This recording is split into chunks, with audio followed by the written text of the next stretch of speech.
Hello, good evening, and a very happy new year to all of you. I hope you can see and hear me. Hope you had a nice celebration of the new year with your family, and I hope this year will bring a lot of successes, a lot of humility, a lot of learning for you this year and for me. So, a very happy new year to all of you, and hope you can see and hear me. And we will start again with our discussion of economy from today. All right. Hope you can all see and hear me. Hope everything is fine. Hope you're all doing well. One thing there where you did not do well was this. I did not get a lot of answers here. I was expecting many more answers than I got. Hardly, I think 20 people would have given their answer. See, it's of course, it's up to you if you want to write or not, but it's 100% going to be a problem that you are going to face later. ये problem आपको ही आने वाली है अगर आप answers नहीं लिखोगे कहने पे. This was no problem of you not writing bad. That was not an issue, but at least you should have written is what I would say. लिखना जरूरी था, right? If you would have written, then it would have been better. Anyway, so we will now we will discuss this today.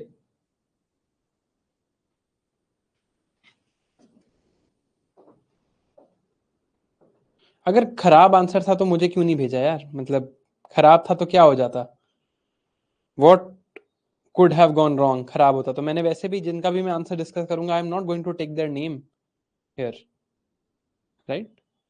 So even if it is a bad answer, audio video is clear from my end. तो please अगर आपको कोई issue आ रहा है तो आप अपने side पे चेक करो. Even if the answer was bad, right? तो भी मैं आपको जज थोड़ी करता, बट स्टिल लिखने में क्या आ जाता है? You should have written, right? You should have written this. Anyway, we will do this discussion also today. ये डिस्कशन हम करेंगे. जिन लोगों ने आंसर्स भेजे हैं उनके आंसर्स मैं आपको यहाँ पे दिखाऊंगा and I will discuss, right? अरे खराब लिख देते, नहीं लिखना था कोई बात नहीं, खराब लिख देते, 5 वर्ड्स लिख देते, 2 लाइन्स लिख देते, कुछ भी लिखते, भेजना जरूरी था. If you did not send the answer, now you will not be able to participate in this process.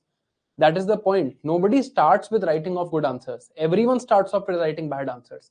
आप मेरे YouTube पे देखना, I have uploaded my first answer on YouTube and I have also checked it myself. मैंने अपना खुद का first answer check किया जो मुझे मिला. Somewhere in 2019 it was or 2018 end, right?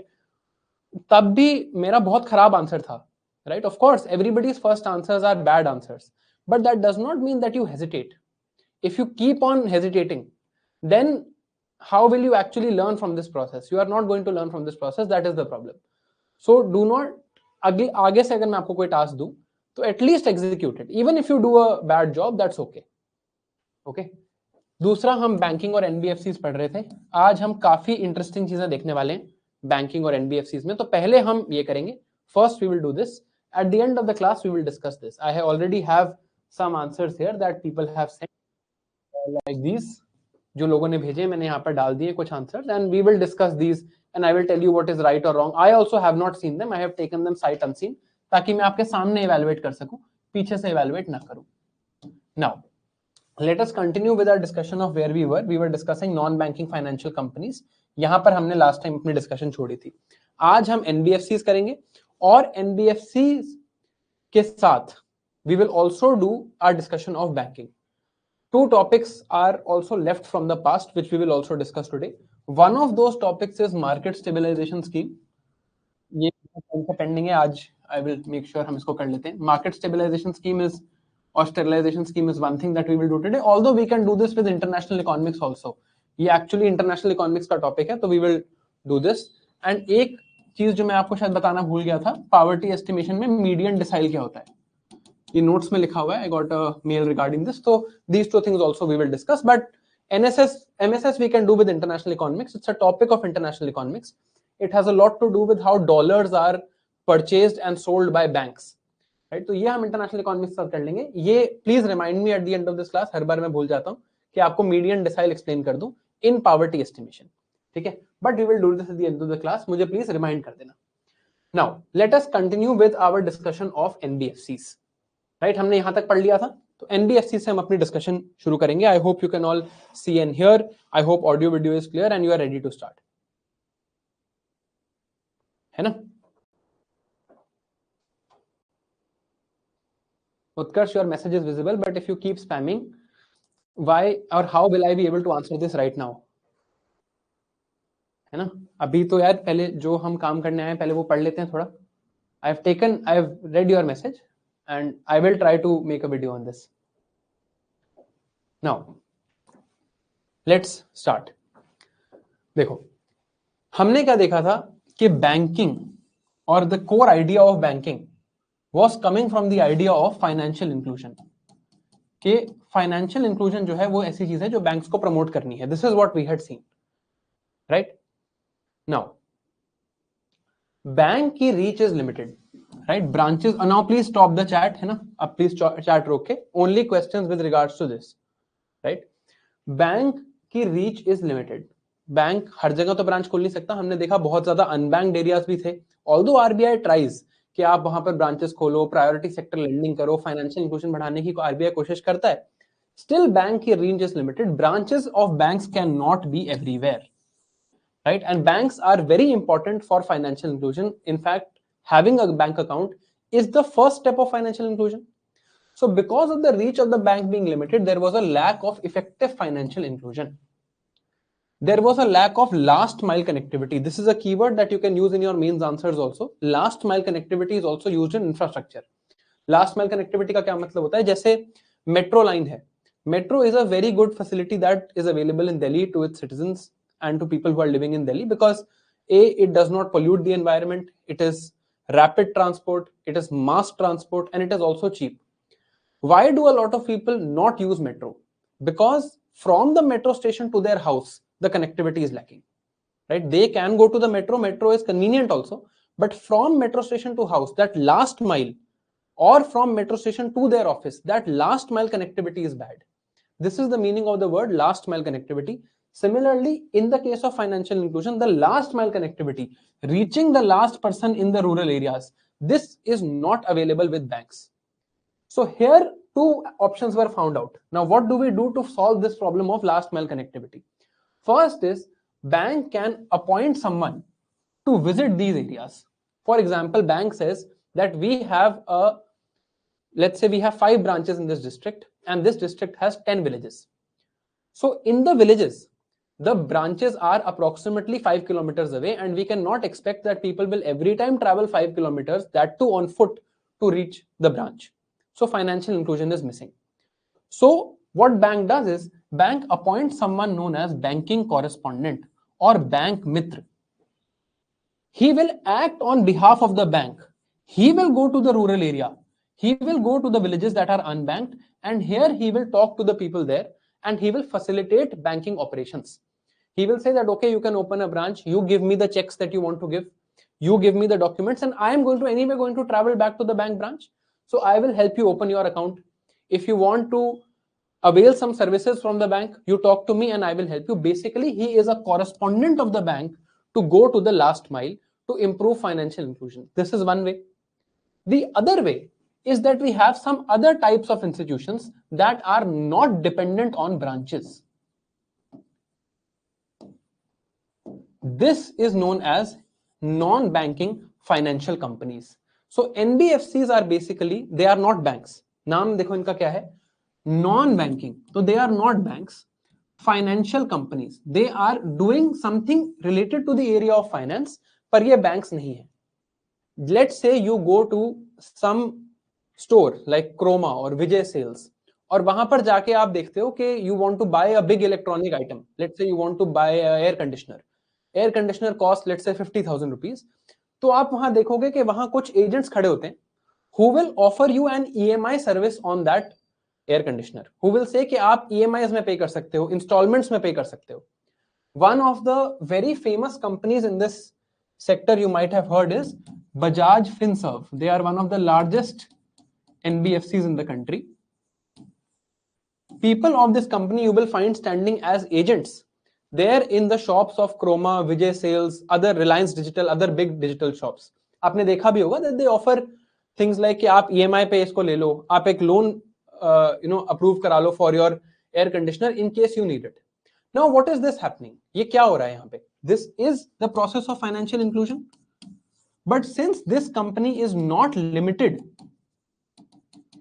by the presence of branches, it can send its agents out, it can give easy loans. Same loan if had to be given by a bank तो बहुत दिक्कत होती. The bank would require lots and lots of documents. Bank would require that you give some collateral, but they will give you an easy loan. I'm sure all of you, most of you would have seen something or the other like this. This is the idea of a non-banking financial company. A company that is giving you financial services. This is financial service only. It is a type of lending activity. EMI also you are giving, so you are going to repay that loan also. But Bajaj Finserv is not a bank. This is the difference between NBFCs and banking. This is the idea of getting a new institution for financial inclusion. तो अब NBFCs के बारे में थोड़ा सा समझते हैं. बहुत टाइप्स की NBFCs पॉसिबल हैं. Let's understand what they are. देखो, NBFCs आर ऑल्सो, कंपनी तो लिखा है यहाँ पे, but they are not banks. They are license registered entities. If there is a company, under which act will it be registered? अगर कोई भी चीज एक कंपनी है तो it has to be registered under the companies act, and it is doing the same business of lending and investing money. Right? Non-banking financial company registered under Companies Act, right? License registered entity, business of lending and investing, right? Now, Sara, I am not done with the topic. Topic जब हो जाए, then I will take your doubt. आपको समझ आ जाएगा. I am not, अभी काफी कुछ रहता है NBFCs में, right? Now, let us now understand how NBFCs are able to lend your money. देखो, NBFC ने आपको, बजाज फिनसर्व ने आपको एक लोन दे दिया कि आप एक एसी खरीद लो और इसकी आप EMI दे देना. Same loan if you wanted from a bank, तब क्या होता? बैंक वुड आस्क फॉर आपके some collateral, bank would ask for a lot of documents, right? देखा होगा अगर आपने कभी बैंक लोन के लिए अप्लाई किया, it is generally a very very long process, है ना? Why this difference is coming? की डिफरेंस यहां पर क्या है? अब ये आप लोगों ने मुझे बताना है. बैंक क्यों इतने डॉक्यूमेंट मांग रहा है और एनबीएफसी क्यों नहीं मांग रही? What is the key difference here between these two? क्या डिफरेंस है यहां पे? सारा जो आपने कमेंट किया था वही आंसर है. What is the key difference here between the NBFC and the banks behaviour? Difference is of risk. Bank is asking, bank को लोन देने में प्रॉब्लम नहीं है, बैंक का काम है लोन देना, बैंक का काम है आपको लोन देना. Bank does not want to take risk. Bank risk नहीं लेना चाहता. तो क्योंकि नहीं, अमाउंट वैल्यू भी सेम है, अमाउंट वैल्यू में कोई वो नहीं है, capability to pay the loan तो आपकी है. यहां पर डिफरेंस ये हो रहा है कि आप एनबीएफसी से लोन लो या बैंक से loan low. The difference is risk. Why is bank asking for these documents? ताकि बैंक का रिस्क मिनिमाइज हो. आज की जो हमारी क्लास है वो पूरी इसी फैक्ट को डिस्कस करने के लिए है. Till the end of this class we will only be discussing this factor and lots of interesting things will emerge from this discussion. ठीक है? बैंक के लिए रिस्क लेना पॉसिबल नहीं है. बैंक रिस्क नहीं लेना चाहता. क्यों? ये हम अभी देखते हैं. बैंक रिस्क नहीं लेना चाहता, इस वजह से ही वो मांग रहा है कि आप मुझे कोलैटरल दो, डॉक्यूमेंट्स दो, in case you are unable to repay I will not have any risk. NBFC आपको बहुत आसानी से लोन दे देता है. Very easily it can give loan. They will still ask for documents. ऐसा नहीं है कि आपको ये लोन रीपे नहीं करना, you have to repay this loan. NBFC will also ask for documents, but NBFC is able to take more risk. If NBFC can give loan easily, NBFC can take more risk. Bank can take less risk. अब कैसे? अब इसका logic समझते हैं. अब chart बंद करना, अब हम लॉजिक समझेंगे. ये अगर आपको समझ आ गया तो आज की पूरी क्लास आपको समझ आ जाएगी. रिस्क वाला जो टर्म है वो हम आज समझेंगे. When you give money to a bank, money that you give to a bank, what is this exactly? This is your deposit. आप डिपॉजिट करते हो बैंक में, right? In the case of deposit, you assume that there is very low risk, है ना? आप assume करते हो कि आपका कोई भी रिस्क नहीं है, डिपॉजिट है तो वो सिक्योर ही रहेगी. I have my money in a savings account. I am almost sure that nothing is going to happen to that money. That money is there as it is. And this is that factor of trust in the banking system. यही वो trust वाला factor है. Now, how do NBFCs get money? ये bank तो नहीं है. These are not a bank. ये तो इनके नाम में लिखा है. If they have to lend, NBFC भी लोन दे रहा है. अगर एनबीएफसी को लोन देना है तो एनबीएफसी के पास कहीं से पैसा आना भी पड़ेगा. From somewhere they will have to get money also. Only then this money can be given forward as loans. If this money is a deposit तो ये बैंक ही बन गया. एनबीएफसी के पास भी bank got money from deposits. Bank is now lending that money. NBFCs are also lending money. तो NBFC को भी तो कहीं से पैसा आया होगा. From somewhere the money has to come to the NBFC. If this money is coming in the form of deposit, तो ये बैंक ही बन गया. It is getting deposits, it is lending. But it says it is not a bank, it is a non-banking financial company. That means the money that the NBFCs are getting is coming from some other sources. It is not coming from deposits. Right? Ab, let's understand where NBFCs get their money. NBFCs are also getting money mostly from people. NBFCs को भी लोग ही पैसा देते हैं. But this transaction is not called a deposit. This transaction is called an investment. And this is the key difference. Money that you give to an NBFC is called investment. अभी मैं आपको और NBFCs आगे समझाऊंगा तो आपको समझ आ जाएगा यहाँ इन्वेस्टमेंट क्यों लिखा है. Now, don't think of this investment from the point of view of the 4 factors of production. वहां से कंफ्यूज नहीं करना. ये इन्वेस्टमेंट है जो हम रोज के जिंदगी में यूज करते हैं. स्टॉक मार्केट में इन्वेस्ट किया, है ना, पैसा इन्वेस्ट किया ताकि रिटर्न ले सकें, ये वो वाली इन्वेस्टमेंट है. This is not factor of production वाली इन्वेस्टमेंट. वहां से कंफ्यूज नहीं करेंगे, नहीं तो फिर सीधा words are common, meaning is very different. This is like I want to invest my money. Common parlance का वर्ड है investment. When I invest my money, मान लो मैंने I have 100 rupees, I keep 50 rupees in savings account and I put 50 rupees in stock market. In this case, I am not assuming any risk. मैं कोई भी risk assume नहीं कर रहा हूं, right? जब यहां पर कोई रिस्क अज्यूम नहीं है, जब सेविंग्स अकाउंट में पैसा है, तो इस पैसे से आगे भी कोई रिस्क नहीं लेगा. But when I am putting 50 rupees in the stock market, I am assuming risk. जब मैं इन्वेस्ट कर रहा हूं 50 रुपए स्टॉक मार्केट में, किसी बॉन्ड को खरीदने में, डेट इंस्ट्रूमेंट खरीदने में, एनबीएफसी में देने में, I am assuming risk.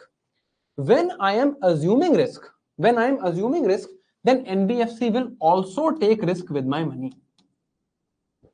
And why am I assuming this risk? मैं क्यों कर रहा हूं ये risk assume?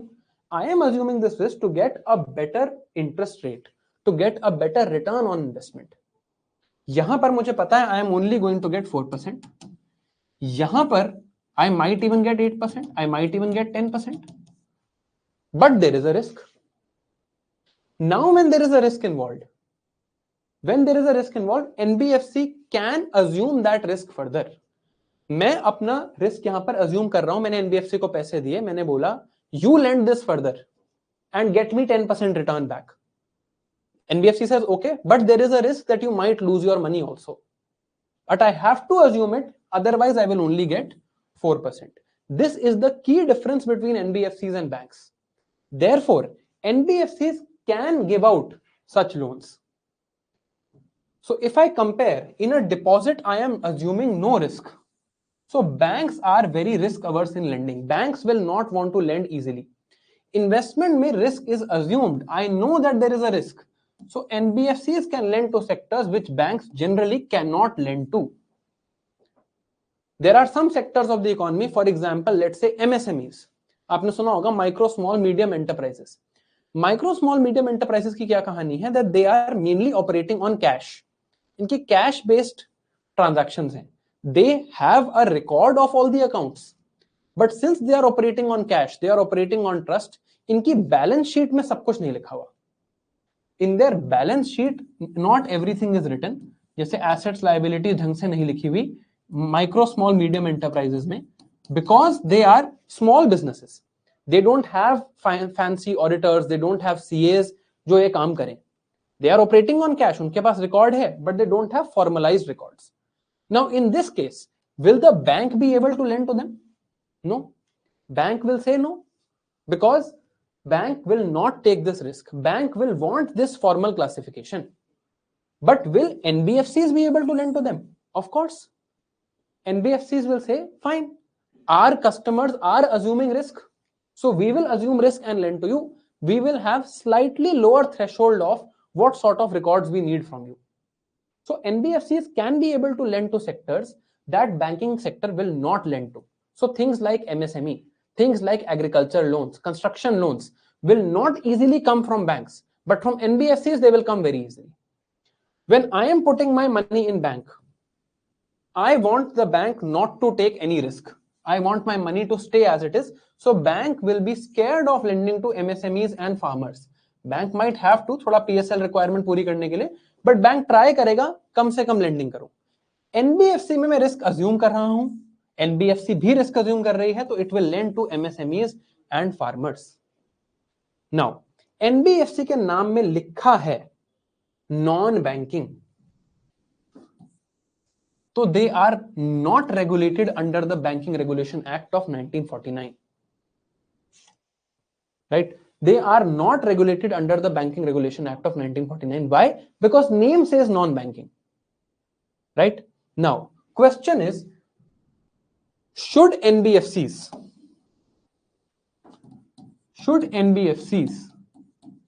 be allowed to take deposits from people?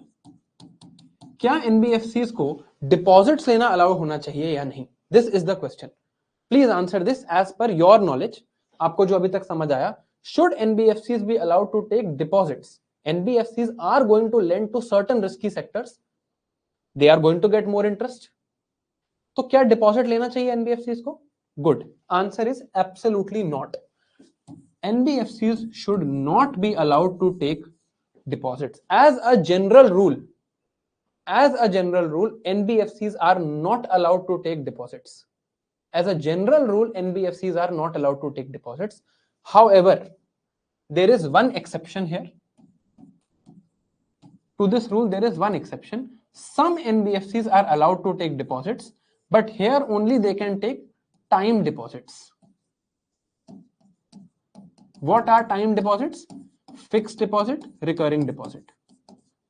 NBFCs are never allowed to take demand deposits. Current account, saving account you cannot have in a NBFC. अगर आपने demand deposit ही NBFC में खोल ली तो it becomes a bank. As a general rule, NBFCs are not allowed to take deposits. There is one exception. Some NBFCs are allowed to take time deposits. Right? They are known as, इस type की जो exceptional NBFCs हैं, these are known as NBFC D. That is deposit taking NBFC. And which type of deposit will it be? It will always be time deposit. It will never be demand deposit. If it becomes demand deposit, then you can't say it is non-banking. अगर आपने demand deposit ही allow कर दी, तो it is very simply a NBFC will become a bank in itself. Now, ये तो हमने एक function देखा है NBFC का of lending. This is one function we have seen of lending. अभी जब मैं आपको बाकी functions of NBFCs बताऊंगा तब आपको समझ आ जाएगा ये किस टाइप की कंपनीज की बात है. This function we don't come across very easily. Let me talk of some other function that we have seen that happens very very regularly, जो आप जिसके बारे में आप सबने सुन रखा होगा.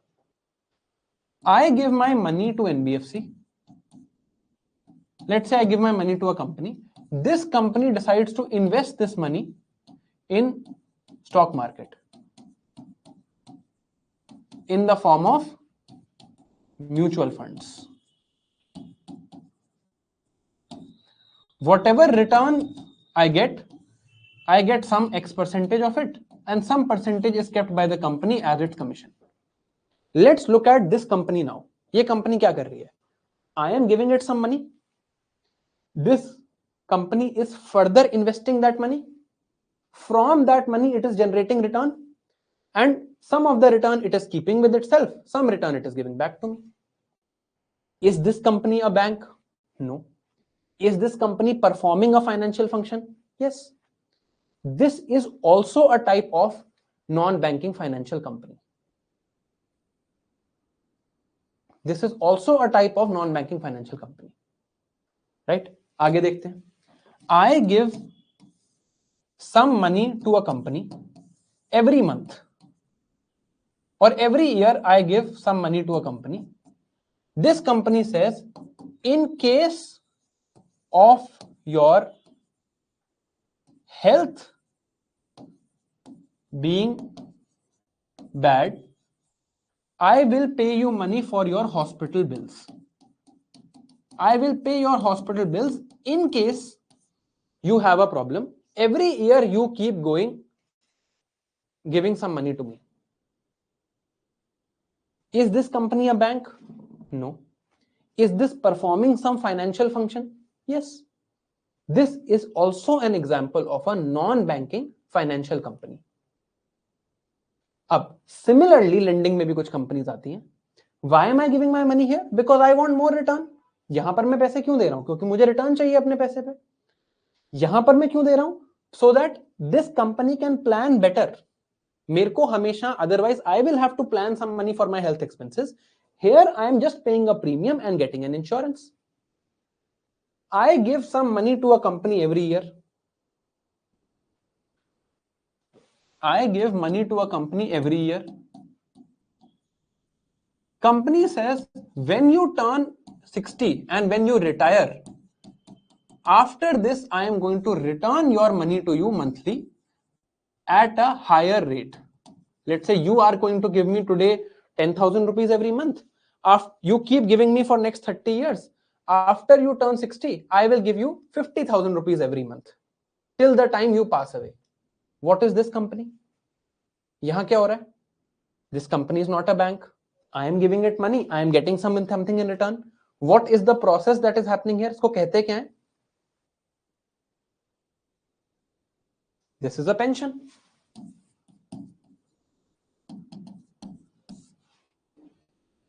Simple.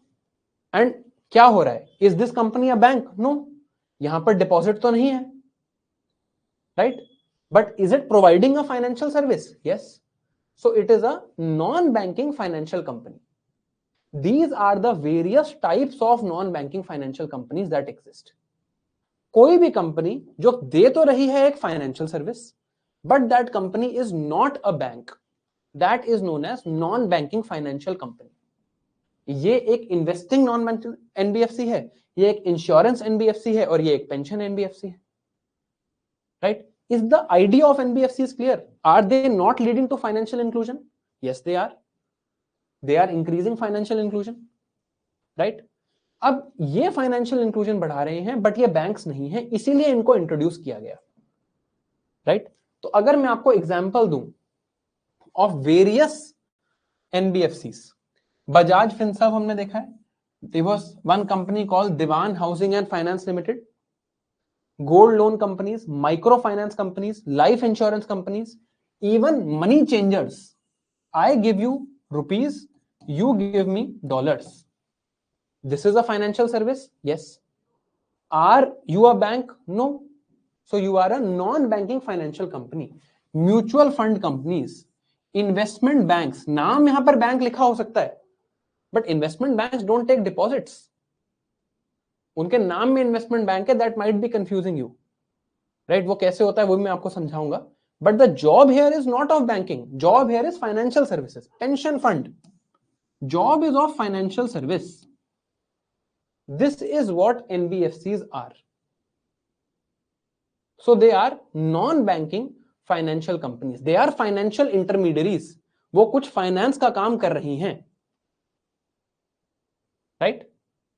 They are doing some finance job for you, but they are not banks because they are not taking demand deposits. They are generally not taking deposits also. There is only one exception where some NBFCs are allowed to take time deposits. That's it. Right? Now NBFC के नाम में ही लिखा है they are not banking, they are not banking. That means they will not come under the Banking Regulation Act. अब NBFCs की एक दो बातें समझते हैं. Let us understand a little bit about NBFCs. Their main job was to increase financial inclusion. There are various types of non-banking financial companies. किस types हो सकती है? Any company that you see around you. I am not done yet यार, अभी doubts मत पूछो please. I will come to it. I am not done yet. अभी बहुत चीजें हैं एनबीएफसीज के बारे में, कम से कम 5-6 पेज और हैं. Once we are done with that, then we'll come to your doubts. ठीक है? Various types of NBFCs are possible, right? Various types of NBFCs are possible.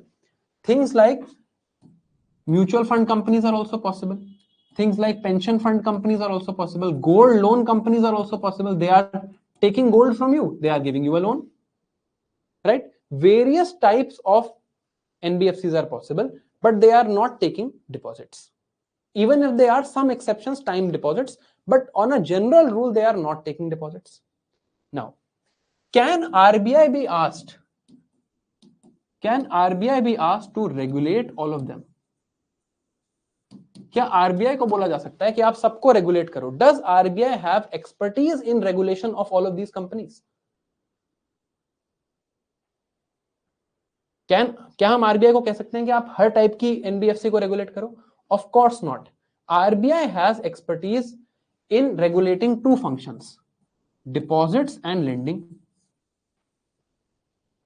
है ना? Now, यहां पर ये फंक्शन तो है ही नहीं. Very, very rarely this function as an exception, sometimes it's there. This function, okay, RBI knows how to regulate. But what about functions such as stock market, pensions, like insurance? Various other functions are also there. So NBFCs में, because the type of functions are huge, it is impossible to have a single regulator. अब एक और बात समझते हैं.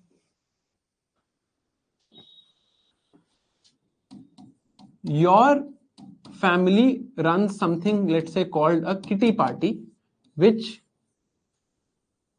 many ladies of your family attend every month. Here the rule is that 10 people will attend.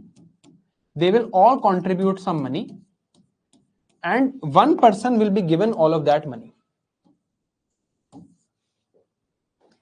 Is this a bank? No. Is this an NBFC? Yes or no? There is some financial service that is being given.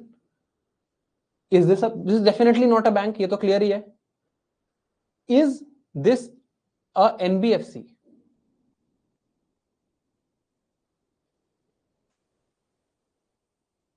This is not an NBFC. Why? Because it is not a licensed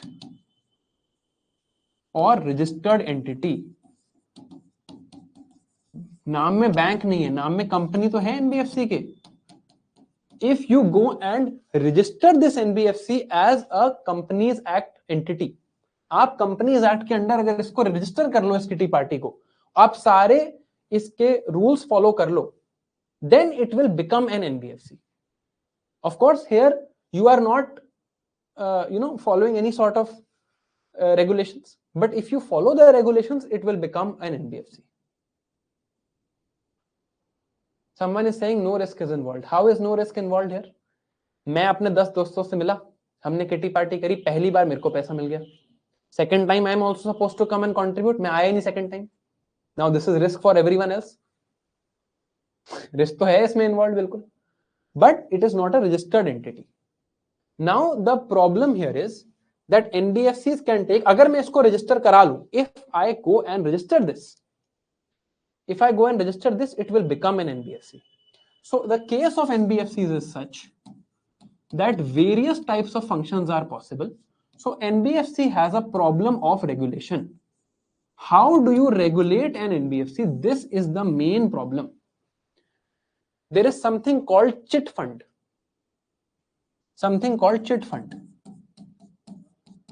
Chit fund में क्या होता है? Everyone will give, let's say, 10, 20, 40, 50 rupees. And at the end of the month, a chit will be drawn. Whoever gets that chit They will get all the money of that month. Now, this is something that generally does get registered, does get licensed also. It is not illegal.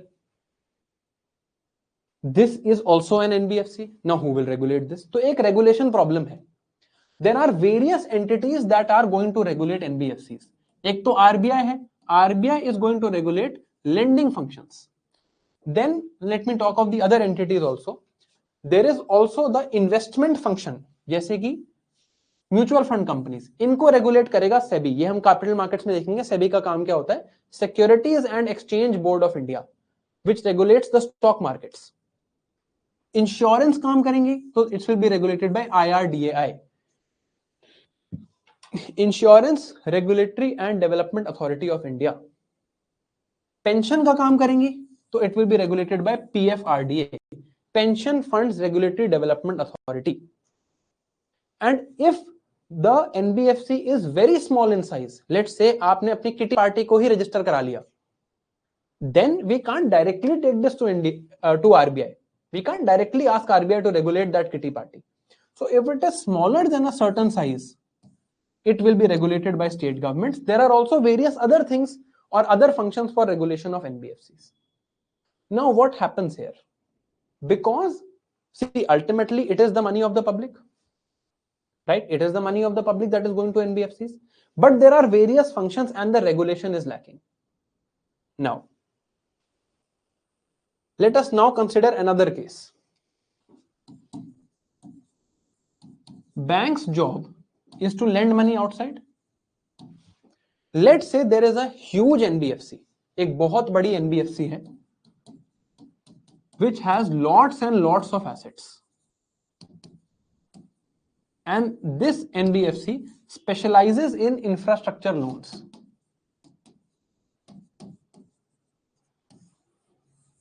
It has a lot of assets. It is a very big company. Banks will be willing to lend to this NBFC. They might not be able to lend directly to the infrastructure project. और ये हमें आज ही समझ आएगा कि infrastructure projects में problem क्या होती है. Bank will be able to lend to NBFC because NBFC has lots of assets. So what will NBFC do? Bank से लोन लेंगे at 8%, आगे देंगे at 14%. They will earn a profit. Bank will also feel secure because NBFC बहुत बड़ी company है, बहुत सारी पहले इंफ्रास्ट्रक्चर प्रोजेक्ट्स कर चुकी है, बहुत एसेट्स हैं, बहुत पैसे हैं. And NBFC will be able to give forward at 14%. Bank का रिस्क कम है यहां पर because this company is huge. And NBFC का तो काम ही है रिस्क लेना. They are now giving to the loans to infrastructure sector. But there is a problem here. The problem here is that ultimately whether they take money from banks or they take money from public investment, कैसे भी पैसा ले लें, they take money from anywhere. The main problem is there is still a level of risk involved. And if money is lost, it is ultimately the public who suffers. अगर यहां पर पैसा lost हो गया, कुछ issue आ गया, ये project ढंग से नहीं run किया, then there will be some repression of public. Right? Public will lose out in this case. This will definitely happen, चाहे ऐसे पैसा जाए, चाहे ऐसे जाए. If there is a problem here, there will be some losing out by the public households. Therefore, we need effective regulation. Effective regulation in the case of NBFCs is very difficult because the functions are so many. Some NBFC is lending, some is mutual fund, some is doing pension, some is doing insurance. So there are various types of regulations. Then sometimes the size of the NBFC is small, state government is regulating it. Size बड़ा हो गया NBFC का, state government is supposed to report this to RBI that this NBFC has now become too big, you need to regulate it. But state governments, for whatever reason, which I will not go into, which if you are intelligent, you will understand, state governments a lot of times do not report this to RBI, that we will regulate. In this case, NBFCs are not having proper regulation. Because NBFCs are not having proper regulation, there sometimes leads to too risky lending and the money of public is lost. Or NBFCs end up doing scams with the public. You must have heard of various scams such as Sharda scam. This happened in West Bengal. Sahara scam, Rose Valley scam. There was also an emu scam.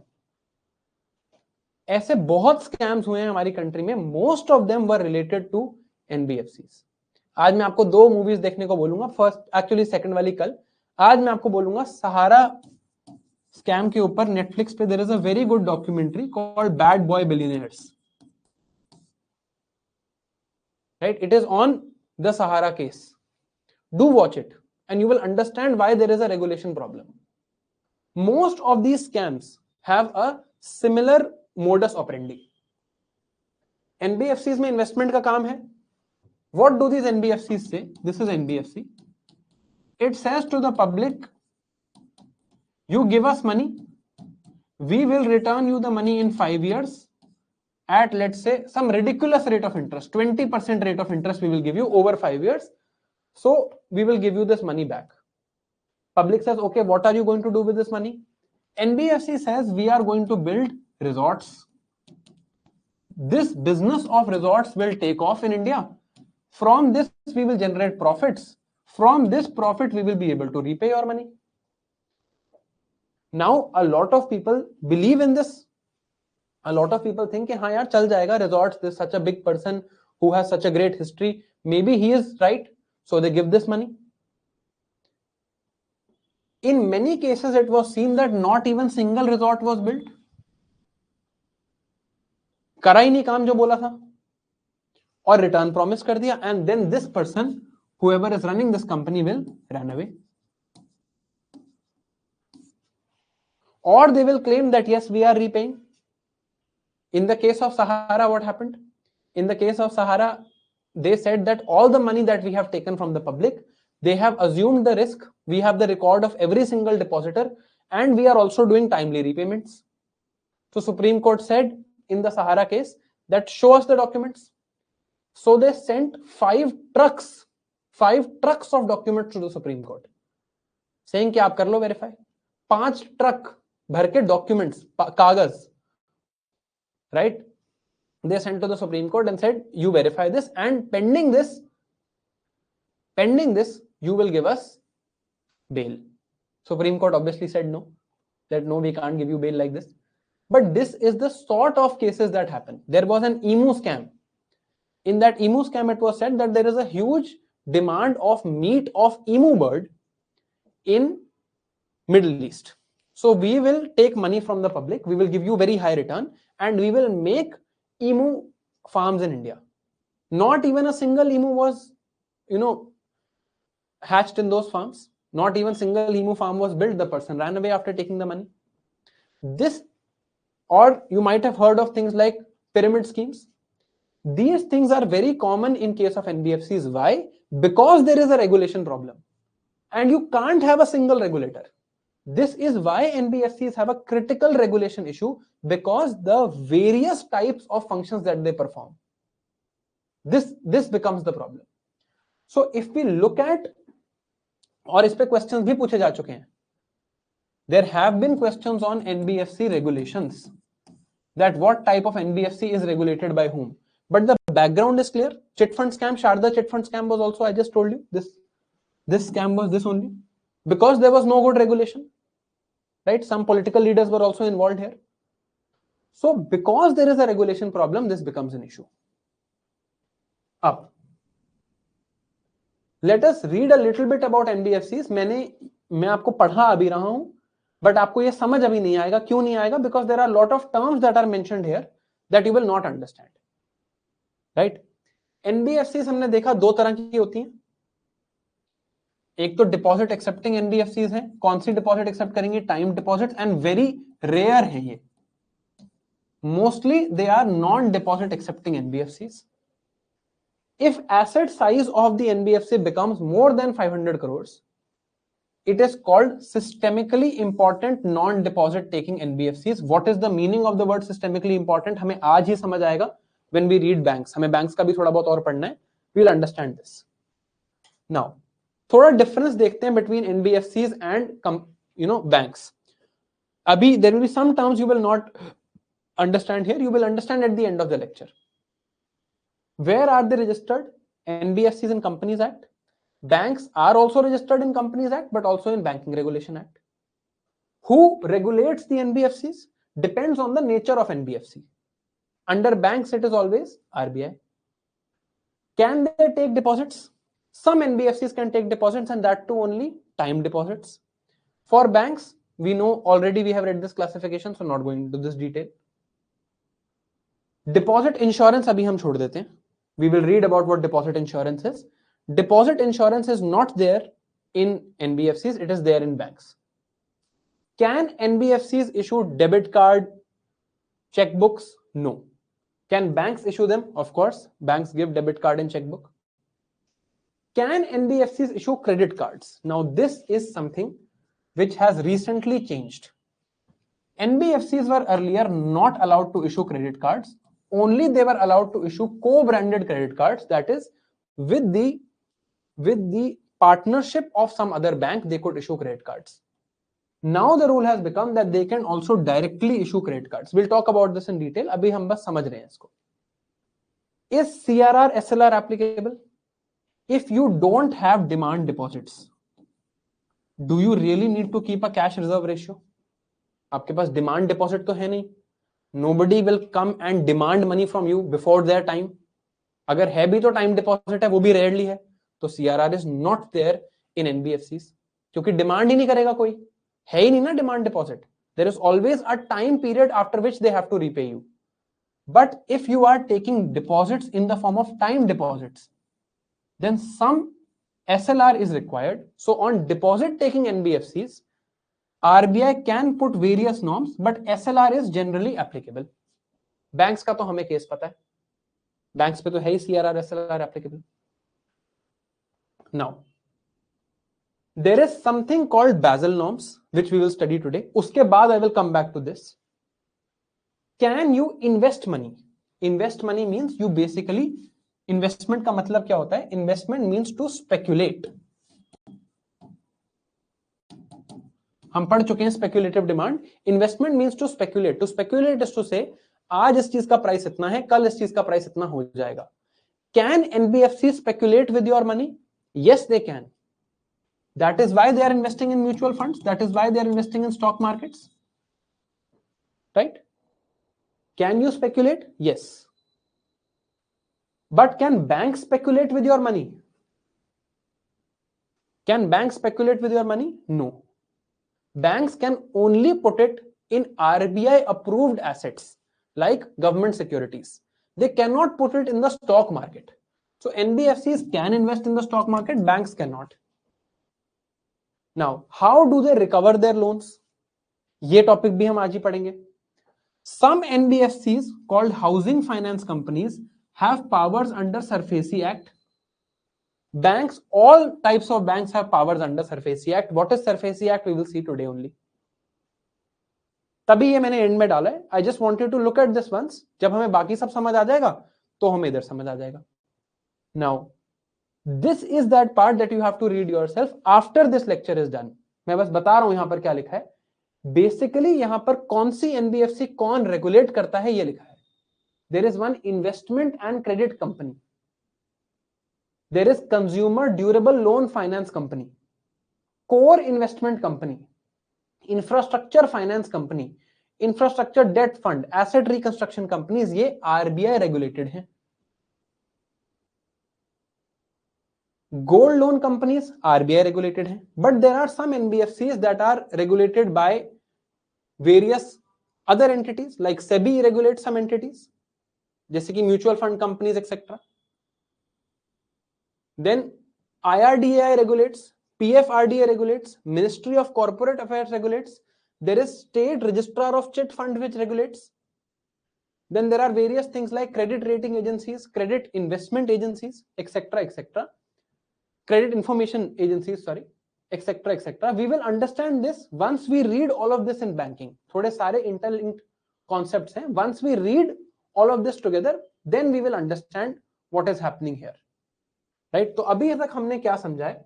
अभी तक we have understood the nature of NBFCs. We have understood what NBFCs are.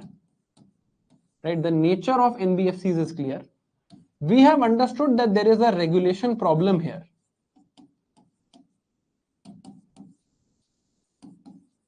and we have understood that there are various types of NBFCs and all of them are performing various different functions. अभी तक हमने ये समझा है, right?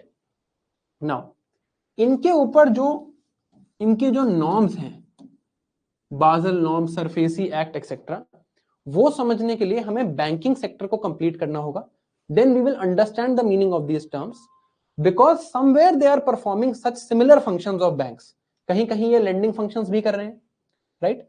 Wherever they are performing such similar functions to banks, similar norms are applicable. So now we will just take a pause of this discussion of NBFCs and we will go on to understand these further banking norms. Banking में जो remaining norms थे उनको हम समझेंगे. Then once we understand these norms, even these things that apply to NBFCs will be clear to us. Actually ये जो topics हैं of banking and capital markets, कल हम capital markets देखेंगे, ये काफी रिलेटेड हैं आपस में. All of them have to, they originate from the point of one word which is risk. So once we understand everything interconnectedly, हमें सब समझ आएगा. I will just ask that you show me a little bit of patience because there are various topics and they are variously interconnected. जब हम सब कर लेंगे, I think in tomorrow and day after में आपको ये सारे टर्म समझ आ जाएंगे. Is this much clear so far? अभी तक एक basic idea of NBFC लग गया है. We will now return to banking and understand some of these norms. अब हम इस रिस्क को थोड़ा और डिटेल में देखेंगे. Is this clear so far? अभी तक समझ आया?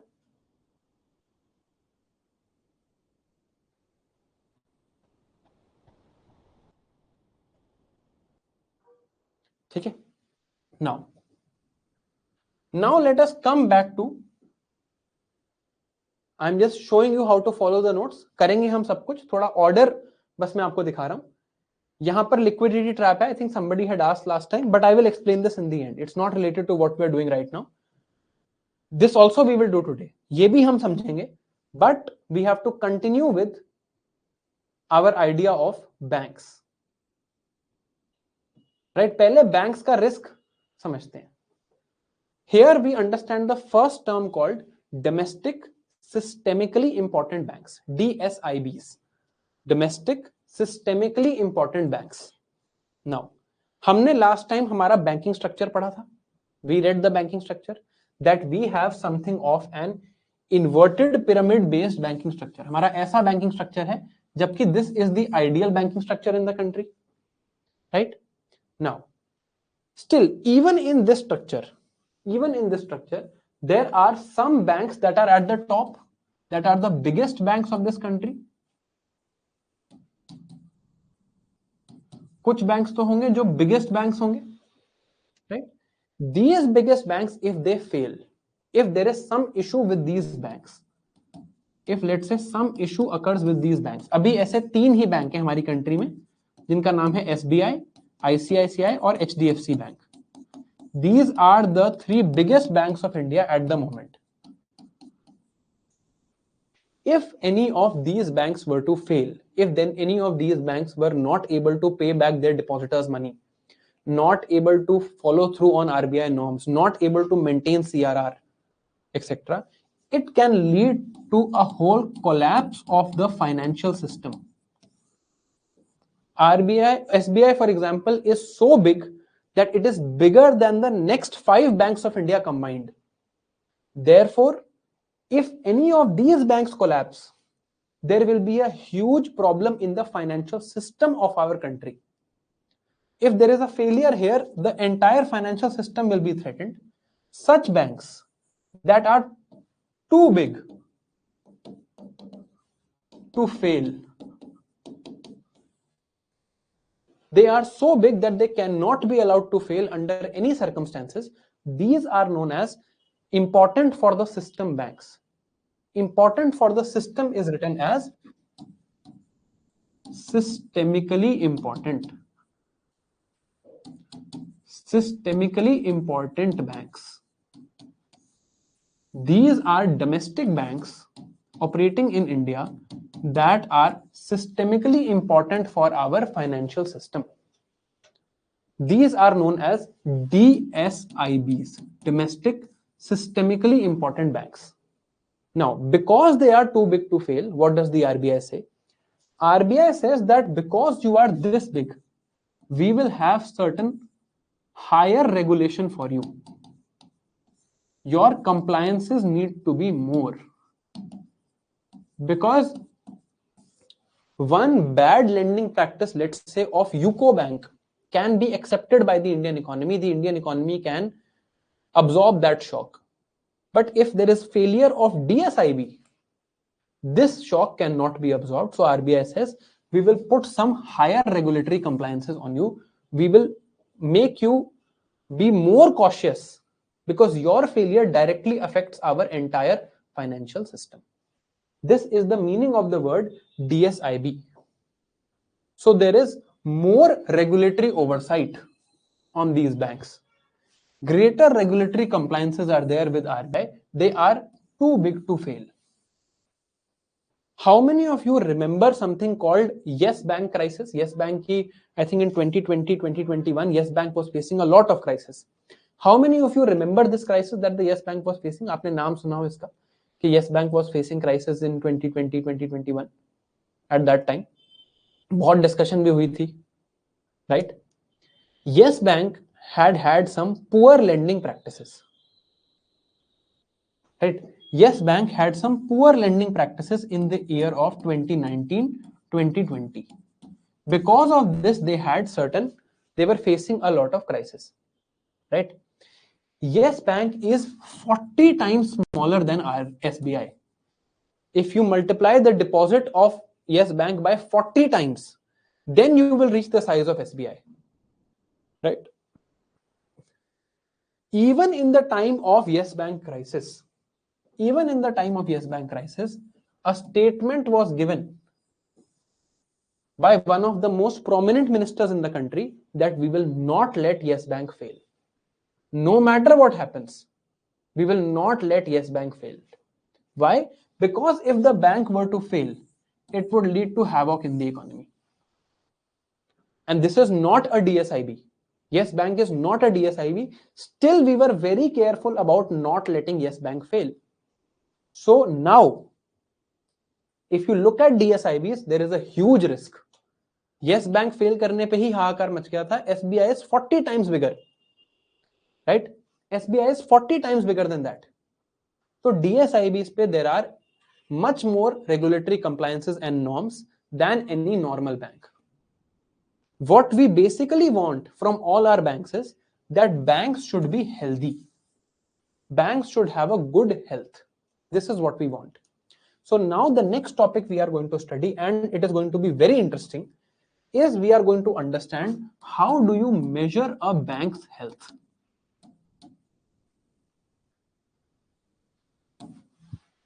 Bank health का क्या मतलब है? This is what we are going to understand. We want कि हमारे सारे banks healthy रहें. Now, let us look at the money that is there with a bank. Bank के पास जो मनी है, एक तो वो डिपॉजिट का पैसा है. What is a deposit for a bank? Asset और liability, ये आप बताओगे.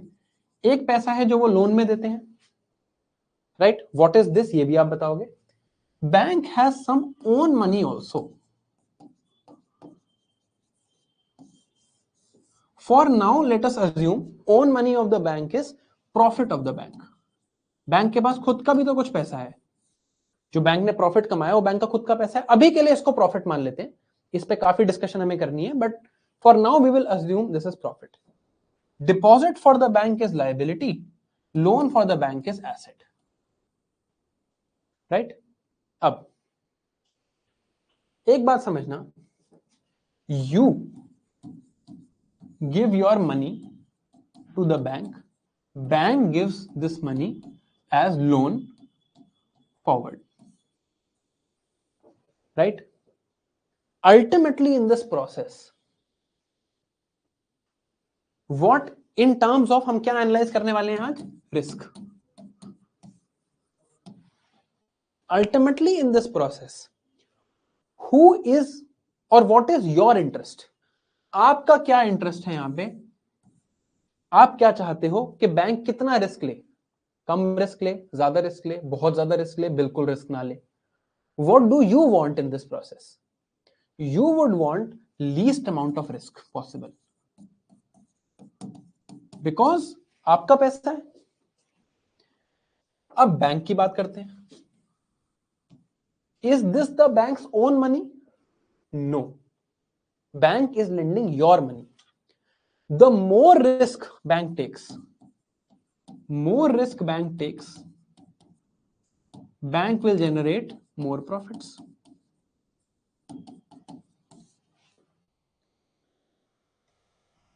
More risk bank takes, bank will generate more profit. तो आपके पास तो इंसेंटिव है कि बैंक कम से कम रिस्क ले, बैंक के पास इंसेंटिव है कि वो ज्यादा से ज्यादा रिस्क ले, राइट? अगर पैसा गया तो डूबा तो आपका पैसा ना ultimately. The money that is lost is your money, not the banks own money, right? Bank therefore has an incentive to take more risk and generate more profit. You have an incentive that your money should stay as safe as possible, so you want bank to take less risk. यहीं पे role आता है regulator का।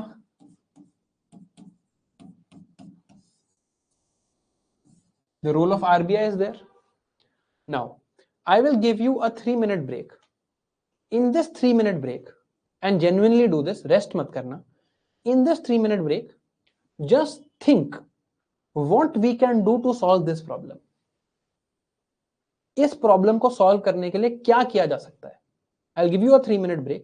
Just think कि यहां पर तो मैं तो चाहता हूं कि बैंक कम से कम रिस्क ले, बैंक चाहता है वो ज्यादा से ज्यादा रिस्क ले। What does the RBI need to ensure? और ये RBI की बात नहीं है, this is a global thing. Globally what needs to be ensured ताकि ये दोनों चीजें, ये दोनों इंटरेस्ट साथ में आ जाए। I'll give you 3 minutes to think about it. अगर आप एक्चुअली सोचोगे तो आपको आगे का पार्ट बहुत अच्छे से समझ आएगा। What we are going to study now is the Basel norms. I'll be back after the break.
I was reading all the things that you have written.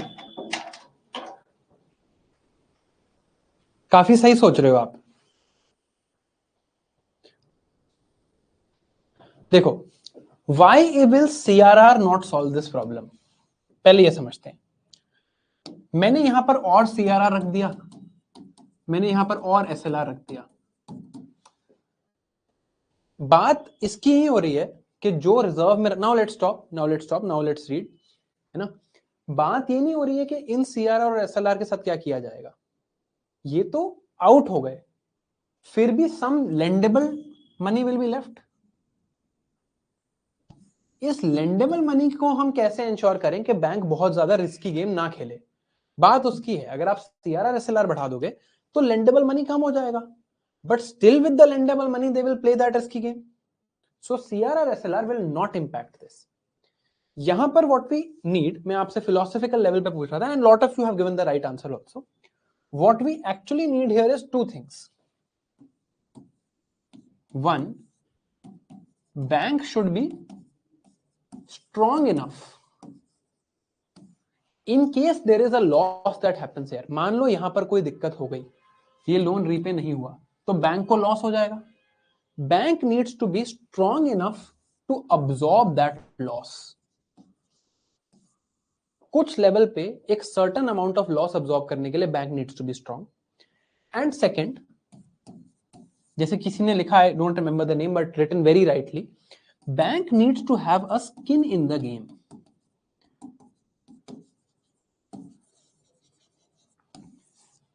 Bank खुद भी इन्वॉल्व होना चाहिए इसमें. अगर बैंक में ऐसा होगा, one way of saying this is, यहां पर मैंने ये क्यों लिखा था, bank has some of its own money also, जो बैंक का प्रॉफिट है. बैंक को हम बोलेंगे जो भी पैसा तुम लेंड आउट करोगे उसमें से 95% will be depositors money, 5% will be your own profit. Only then you can lend out.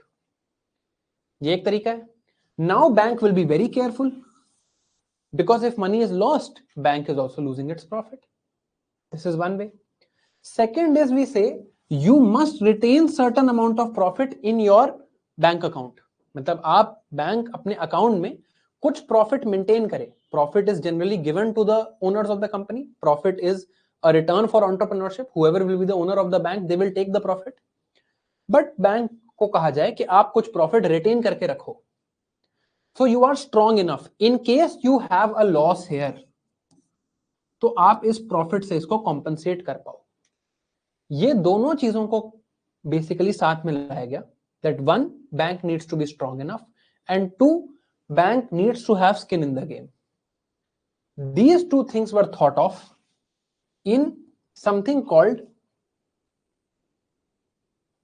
the Bank of International Settlements.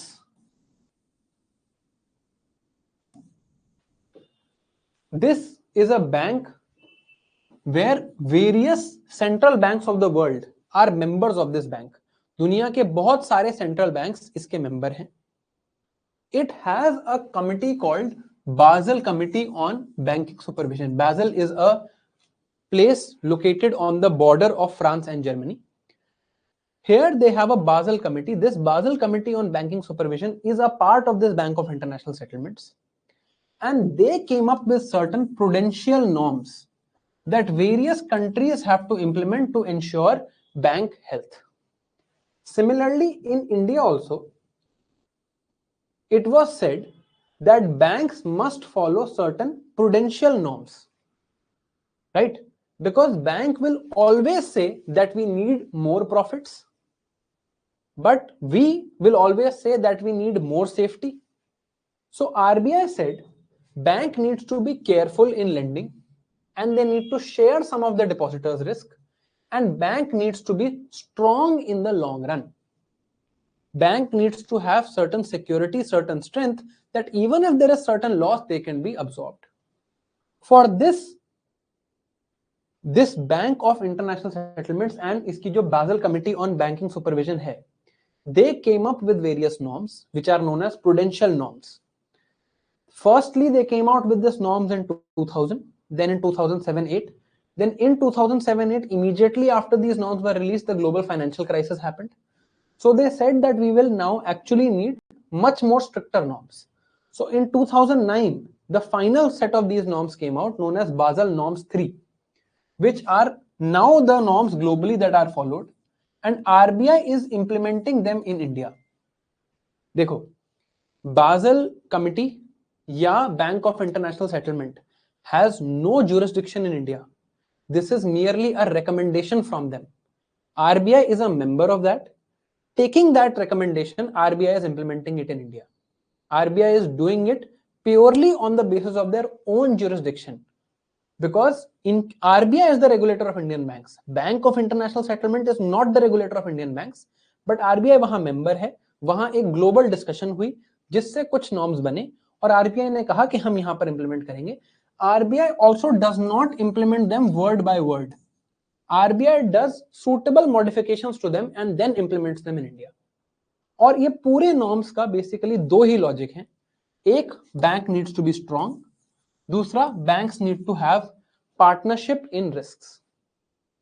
Right. अब how are these norms implemented, इसकी बात करते हैं. देखो, बैंक की हम रिस्क की बात कर रहे थे. What is the risk of the bank? One risk of the bank is that bank will do bad lending. Bank will lend to people who actually don't deserve loans. But this is a risk that actually depositors are taking. Then one is operational risk. Her company में, किसी भी type की company में एक operational risk होता है, right? What if we increase our expenditures too much and don't have enough revenue? What if our profits decline? There is some systemic risk. What if the economy stops functioning? Etcetera etcetera. ये risk तो bank खुद उठा रहा था, ये risk mainly depositors उठा रहे थे. इस रिस्क में बैंक को भी लाना था. तो bank should also be a part of this risk because bank is making this decision themselves. So then the Basel norms were brought again with the two same ideas that banks should share risk and banks should be strong in the long run. अब कैसे ये norms implement होती हैं, इसके लिए एक example देखते हैं. Let's say a bank gives three types of loans.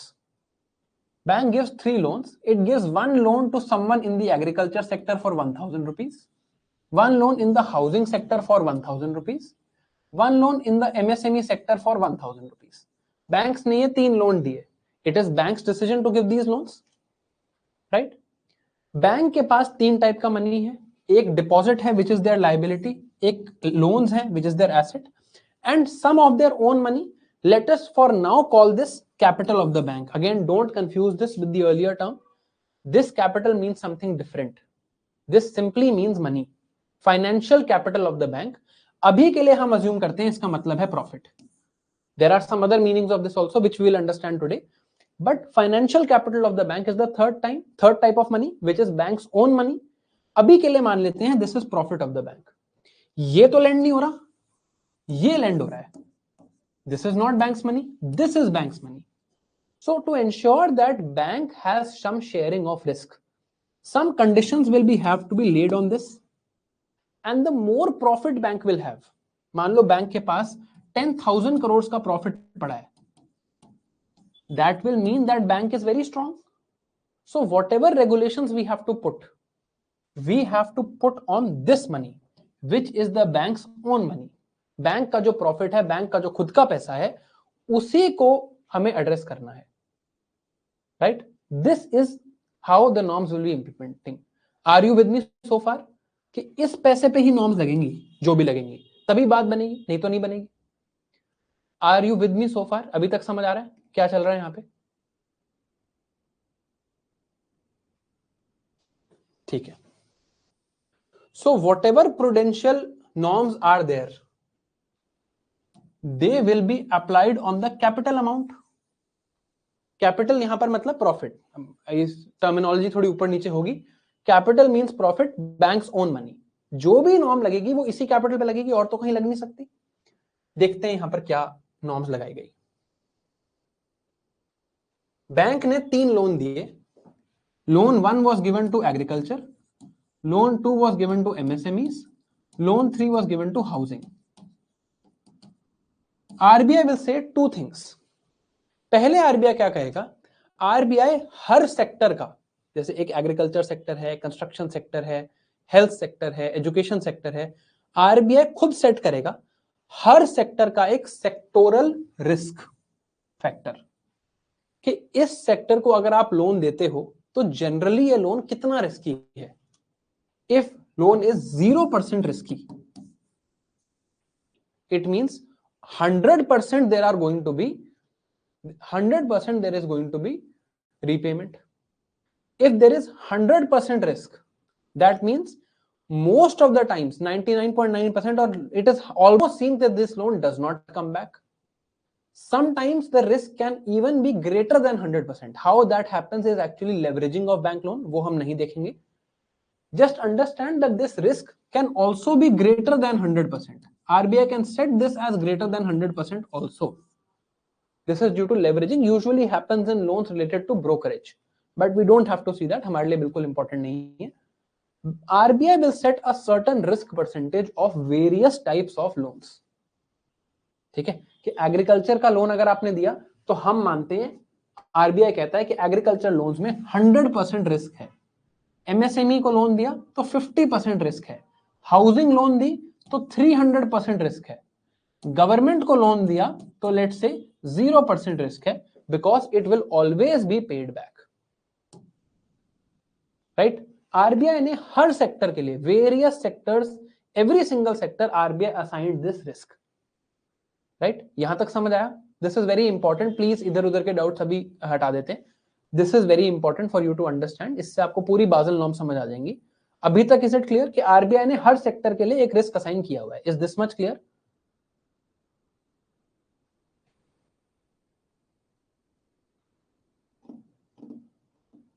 इतना अभी तक क्लियर है कि आरबीआई ने रिस्क असाइन किया हुआ है हर सेक्टर का?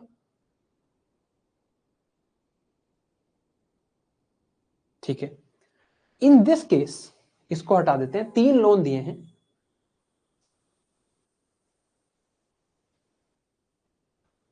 तीन लोन दिए हैं अभी बैंक ने. What are the total assets of the bank? अभी बैंक के टोटल एसेट्स कितने हैं? What are the total assets of the bank in this case? तीनों लोन्स का सम विच इज 3000 है ना. 3 लोन है. आरबीआई कहता है you calculate your risk weighted assets और RWA. You multiply your sectoral risk factor into asset value and come to risk weighted assets. Assign risk to each of these assets. RBI ने बोला आपने 100% risk है in this first category of loan. आपने दिया है 1000 रुपए का loan. What is the risk weighted asset here? 1000. Second case में risk is 50%. Loan is 1000. What is the risk weighted asset here? 50% of 1000 meaning 500. Third case में it is housing loan. Risk is 300%.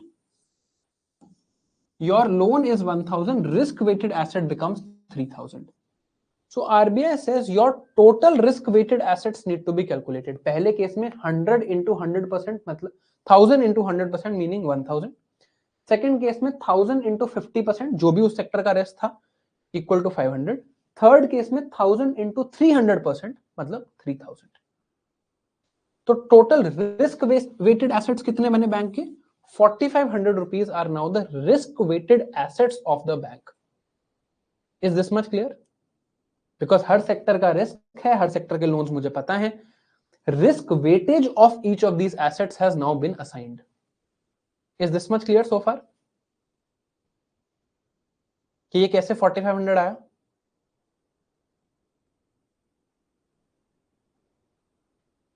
अब RBI says to bank based of your loans.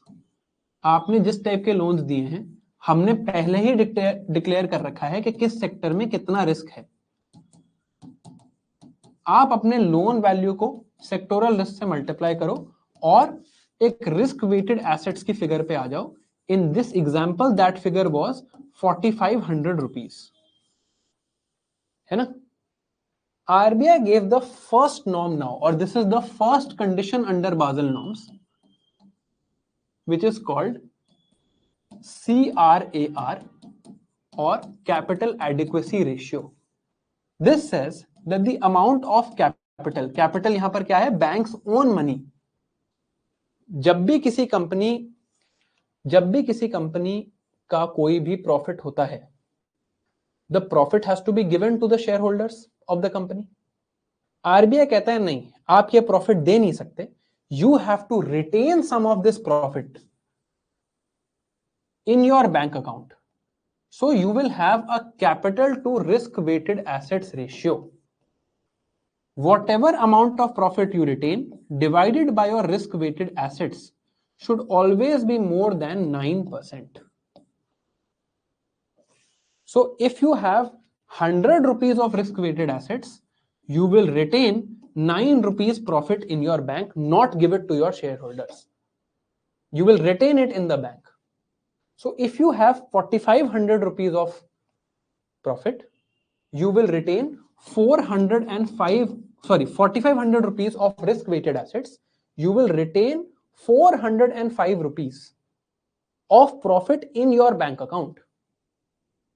इतना profit आपको retain करना पड़ेगा. What is RBI ensuring here? यहां पर क्या ensure किया जा रहा है? That bank is strong enough. अगर कहीं पे इन 4500 में लॉस हो गया तो bank has retained this and remained strong enough. Even if some of this loss happens, bank is becoming strong because bank has some cushion against this type of loss. अब bank अगर बहुत ज्यादा risky lending करने लग जाए, अभी हमने क्या देखा था, बैंक ने 3 लोन दिए, 1000 rupees to a sector where risk factor is 100%, 1000 rupees to a sector where it is 50%, 1000 rupees to a sector where it is 300%. If some other bank gives 1000 rupees to a sector where it is 300%, 1000 rupees to a sector which is again 300%, again 1000 rupees to a sector where it is 300%. तो यहां इस case में the risk weighted assets will be more. If risk weighted assets will be more, bank will have to retain more capital. Bank will have to retain more capital here. तो bank को risk ज्यादा capital retain करना पड़ेगा. Now if bank will have to retain more capital, let's see what happens. अब देखते हैं क्या होता है. इस बैंक के risk weighted assets, what are the risk weighted assets of this bank? It is 400 और rather it is 4500 rupees. This is the risk weighted assets. How much capital does this bank have to retain? 405, है ना. यहां पर what is the risk weighted assets? 9000. How much capital will they have to retain? 810. ये clear है? This bank is doing more risky lending. This bank is doing slightly less risky lending. ये भी clear है? Let's call this bank A and let's call this bank B. Bank A is doing much riskier lending. Bank B is doing much less riskier lending. तो bank A के case में it has to retain this much. इस case में bank has to retain this much. Now the capital और profit with the bank is not unlimited. Bank के पास जो profit है वो अनलिमिटेड तो है नहीं. Let's say both of these banks make a profit of 1000 rupees. इनके पास भी 1000 रुपीज प्रॉफिट है, इनके पास भी 1000 रुपीज प्रॉफिट है. ठीक है. दे कैन स्टिल, ये बैंक अभी भी 600 रुपए और रख सकता है as capital. It still has space for 600 rupees as capital. So it still has much more opportunities to loan out. This bank only has 190 rupees left. अगर यहां पर भी लेंडिंग हो गई तो अब ये बैंक आगे लेंड नहीं कर पाएगा. Even though this bank might have lendable deposits, हो सकता है इस बैंक के पास लेंडेबल डिपॉजिट्स हों। ये कंडीशन लेंडेबल डिपॉजिट्स की नहीं है, ये कंडीशन बैंक के खुद के प्रॉफिट की है। हो सकता है इस बैंक के पास अभी 10 करोड़ रुपीस ऑफ लेंडेबल डिपॉजिट्स पड़ा हो, बट जब तक ये प्रॉब्लम सॉल्व नहीं होगी तब तक ये बैंक आगे लेंड नहीं कर पाएगा। ये बैंक कर सकता है अभी और लेंड, बिकॉज इसके पास 600 रुपीस बचे हैं। क्यों कर पा रहा है ये बैंक? दोनों के प्रॉफिट सेम है, दोनों के लेंडेबल डिपॉजिट्स हम मान लेते हैं सेम है। This bank is able to lend, this bank is not able to lend. Let's assume their profits are the same. Let's assume their lendable deposits are also the same. This bank can continue to lend because it has 600 rupees remaining that it can keep as capital, it can set aside as capital. This only has 190 rupees remaining, so it will not be able to lend a lot. What is the key difference between these two? Bank A is giving much less riskier loans. Bank A is doing much more prudential lending, तो bank A और lend कर सकता है। With this sort of idea, what am I saying? People who will take more risk will be able to lend less. Now I have created an incentive for the bank, I have created an incentive for the bank कि आप risk की lending मत करो। This is the problem I was trying to solve, right? I have solved this problem. I have made the bank stronger also in case they lose out. क्योंकि यहां बहुत risky loans हैं, इनके lose out करने का chance बहुत ज्यादा है, तो मैंने कहा ज्यादा प्रॉफिट रिटेन करके रखो। इनके पास उतने रिस्की लोन्स नहीं हैं, लूज आउट करने का चांस कम है, तो मैंने कहा कम प्रॉफिट रिटेन करके रखो। I have made the bank strong, I have made the bank strong. Is this clear? This is the first criteria of the Basel norms called capital adequacy ratio. समझ आई बात?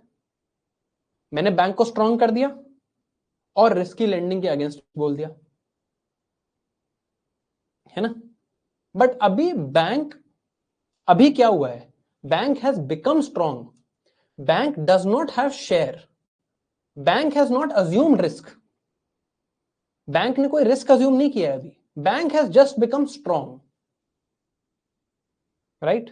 Bank ने खुद risk assume नहीं किया है, उसके लिए there is some other condition.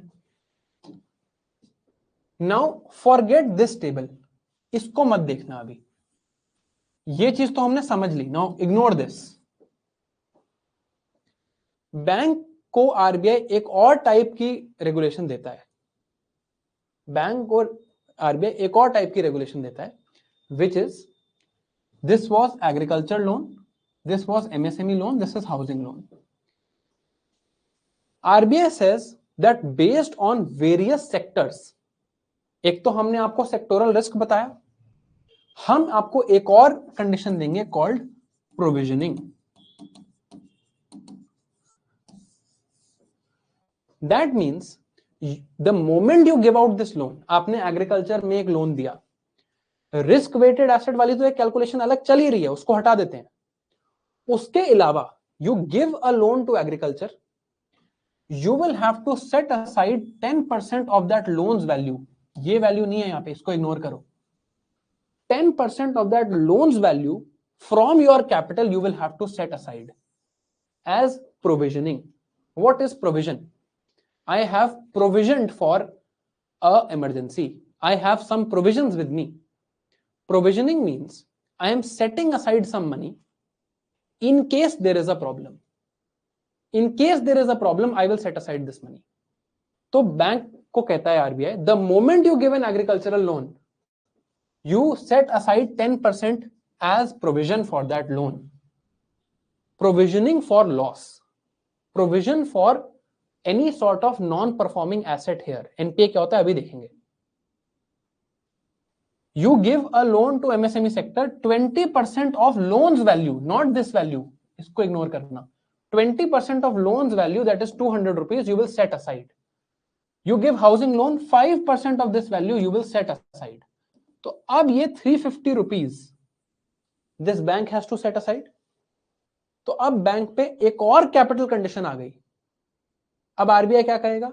जितना ज्यादा रिस्की लोन उतनी ज्यादा provisioning, and this provisioning is dynamic, ये फिक्स नहीं है, ये डायनेमिक है। How is this dynamic? How is this provisioning dynamic? आज एक लोन है जो टाइमली रिपे हो रहा है, तो इसकी प्रोविजन है 10%। कल ये ऐसा लोन बन गया जिसपे लोग रिपे नहीं कर रहे, प्रोविजनिंग बन जाएगी 100%। Provisioning will keep on changing for every loan. Now bank shares the risk.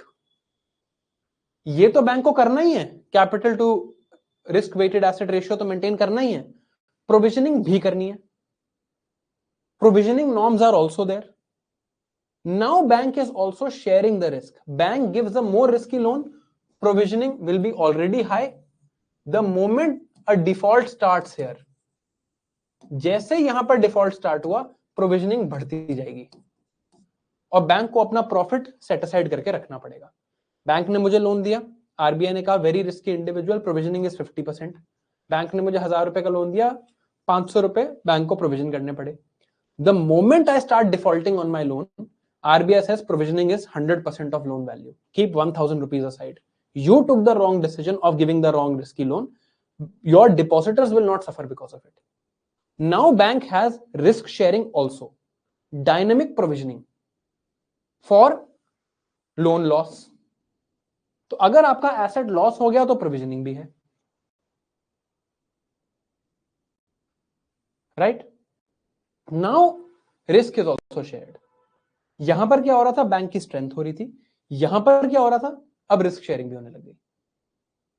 This will also come out from the capital. ये जो पैसा है ये भी बैंक के खुद के पैसे से ही आएगा, ये जो प्रोविजनिंग का पैसा है ये भी बैंक के खुद के पैसे से आएगा। Now the banks are not going to do risky lending, that is for sure. Is this clear? समझ आई है प्रोविजनिंग वाली बात?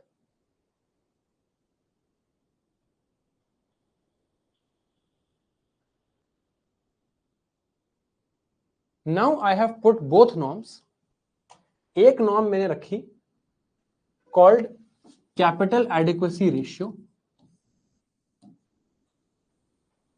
एक नॉर्म मैंने रखी called provisioning. Provisioning makes bank share risk, capital adequacy ratio makes bank strong, है ना? This is now the bank will ensure that it does not do any risky lending, and if it does, it will share that risk and it will be strong enough to bear the loss, right? This was suggested in the Basel norms, right? अब यहां पर few other things were also suggested जिनके हमें सिर्फ नाम पता होने चाहिए, उनका कॉन्सेप्ट पता करना जरूरी नहीं है। For example, there was also something called a capital conservation buffer suggested, कि आपका capital to risk weighted asset ratio is 9%। जो भी आपके रिस्क वेटेड एसेट्स हैं उसका 9% you must retain as capital. Additionally you must retain 2.5% also as a buffer, क्योंकि 9% तो एक थ्रेशोल्ड फिगर है। 9% इज अ थ्रेशोल्ड फिगर। 9% के आप नीचे नहीं जा सकते, तो सीधा 9% मेंटेन नहीं करते, 9% प्लस 2.5% मेंटेन करते हैं, ताकि आप कभी नीचे गए तो आपके पास एक बफर भी है। This was also suggested. Various other terms were also suggested by the Basel committee, known as counter cyclical capital buffer, leverage ratio, net stable funding ratio, high quality liquidity assets, liquidity coverage ratio। इनके meaning बिल्कुल भी important नहीं है। The meanings here are absolutely not important. You just need to know them, that these words are associated with these Basel norms. Is the concept of Basel norms now clear? Basel norms में क्या बोला गया और किस type के ratios और क्यों ये काम चल रहा है? Is the logic behind it also clear? I hope अब रटना नहीं पड़ेगा आपको। यू अंडरस्टैंड यहाँ पे दो ऑब्जेक्टिव्स थे, bank is strong and bank shares risk, and both objectives are now clear. These names of course you will have to read up. Generally इन पे questions नहीं पूछे जाते, questions उन्हीं पे पूछे जाते हैं जो मैंने आपको बताया. नाम पता हो तो ये बहुत है, right? Now this was an international agreement. जैसे कि बाज़ल नॉर्म्स ने 8% सजेस्ट किया था कैपिटल एडिक्वेसी रेशियो, आरबीआई ने उसको 9% करके लगाया. सो central bank of each country will automatically modify this as per their own requirements. जैसी उनकी requirements हैं वैसे वो modify कर सकते हैं, right? Now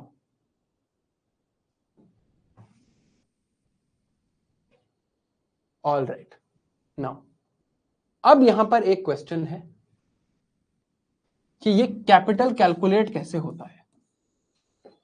how is capital calculated? This question we have still not answered. Actually, I'll just look at some of the doubts that you are asking. थोड़ा important topic है, अगर कोई doubts हैं तो देख लेते हैं. What bank will do with capital adequacy ratio? They will just keep that set of profits aside. Provisioning percentage is decided by RBI. Yes, yes. Difference between provisioning and risk-weighted assets ratio. अभी तो बताया अंकित.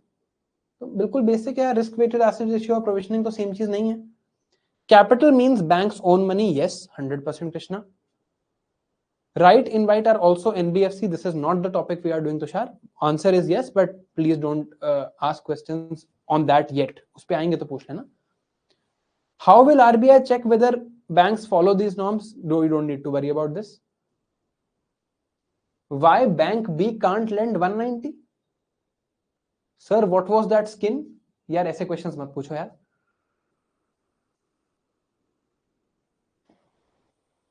What all includes capital मैं अभी बताऊंगा Himanshu. Provisioning will ensure bank is sharing the risk because provisioning is dynamic. They have to maintain both. Varun, I can't repeat the entire thing. आप please एक बार rewind करके देख लेना. The recording is also available to you. Prudential is simply an English word, Mahindra. Prudential means lending which is prudent, मतलब logical, rational, not too risky. Do banks lend from their profits? No.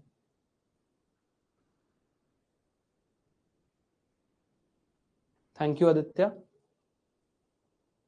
Priority sector lending का इससे कुछ लेना देना ही नहीं है. Under what situation can RBI take over a bank and appoint? We will just see that. Yes, Ankit, absolutely. Can be related to Vijay Mallya scam? बताऊंगा आपको विजय माल्या में स्कैम में क्या हुआ था, वो बिल्कुल डिफरेंट चीज है. Retained money should be from capital only, of course. Bank का खुद का पैसा होना चाहिए. कैपिटल कैसे कैलकुलेट होता है वो हम अभी देखेंगे. इंसॉल्वेंसी एंड बैंक्रप्सी कोड सारा is the next topic that we have to study today. थोड़ी सी patience. Stock market is our tomorrow's lecture, doctor Shashwati. Chitranshi, I can't answer that question. It's not, we don't have to go into that. It's the perpetual why का कोई answer नहीं है. There are various other calculations, Yuta. These are the two that we are studying.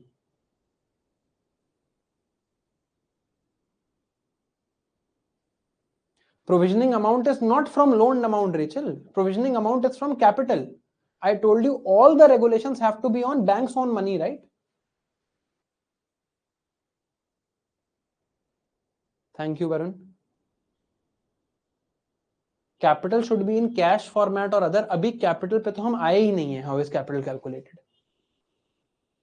Both risk-weighted assets and provisioning are from capital of the bank.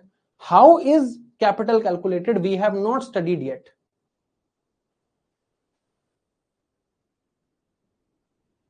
How is capital calculated? We have not studied yet.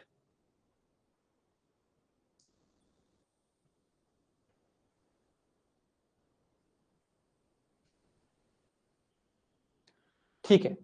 Broadly, I am hoping आप लोगों को समझ आ गया है. If you have not understood, I think I have gone fairly slow. You don't get questions in this much detail anyway. मैंने ये इसलिए समझाया ताकि आप ये terms देख के surprise ना हो. Generally, these questions, broadly questions will come like, what is capital adequacy ratio? इतना डिटेल में नहीं होता. I have just explained so that you don't ever get confused as to what is happening here and you don't have to mug up.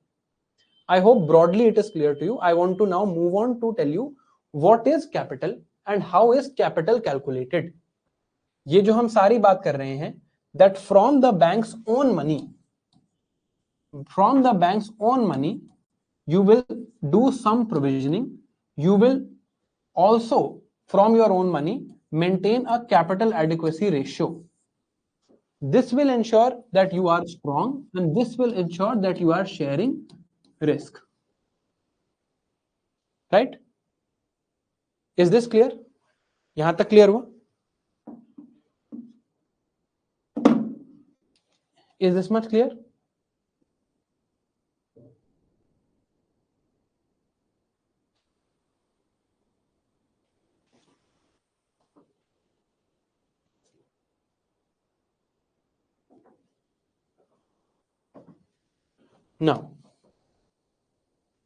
Now let's understand ये capital कैसे calculate होता है.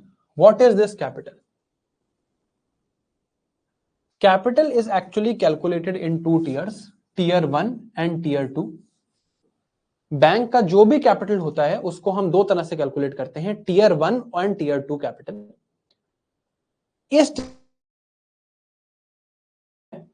If you want to become a CA, only then you need to read this in detail, otherwise you don't. You just need to know the meaning of these words. दो तरह के capital हैं bank के पास. Tier 1 is called core capital. Core capital of the bank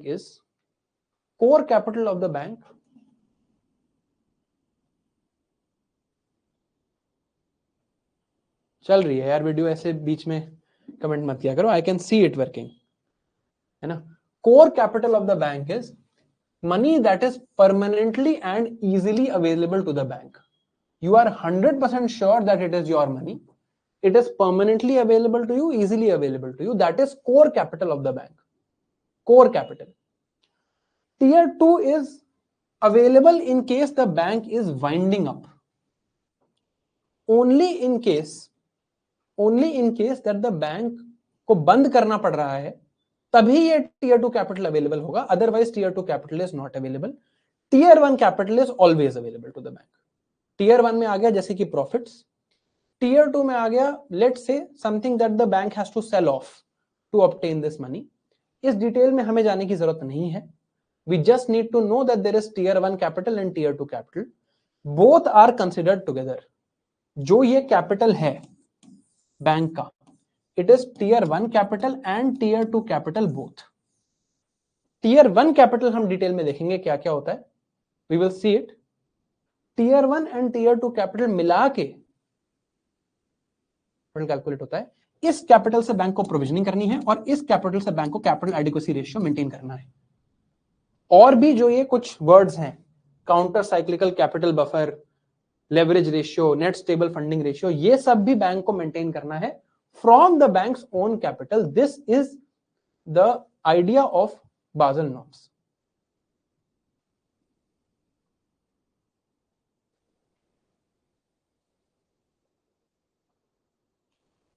यार voice तो clear है. I am not okay, ठीक है, I will stop.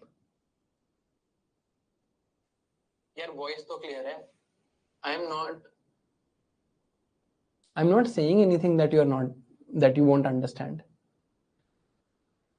And sometimes we can also just adjust a little bit. ऐसा तो कुछ मैं बता ही नहीं रहा हूं जो आपको ना पता हो. ये नोट्स भी आपके पास हैं. You can hear my voice is clear. इसमें ऐसा क्या है जो आप नहीं समझ सकते?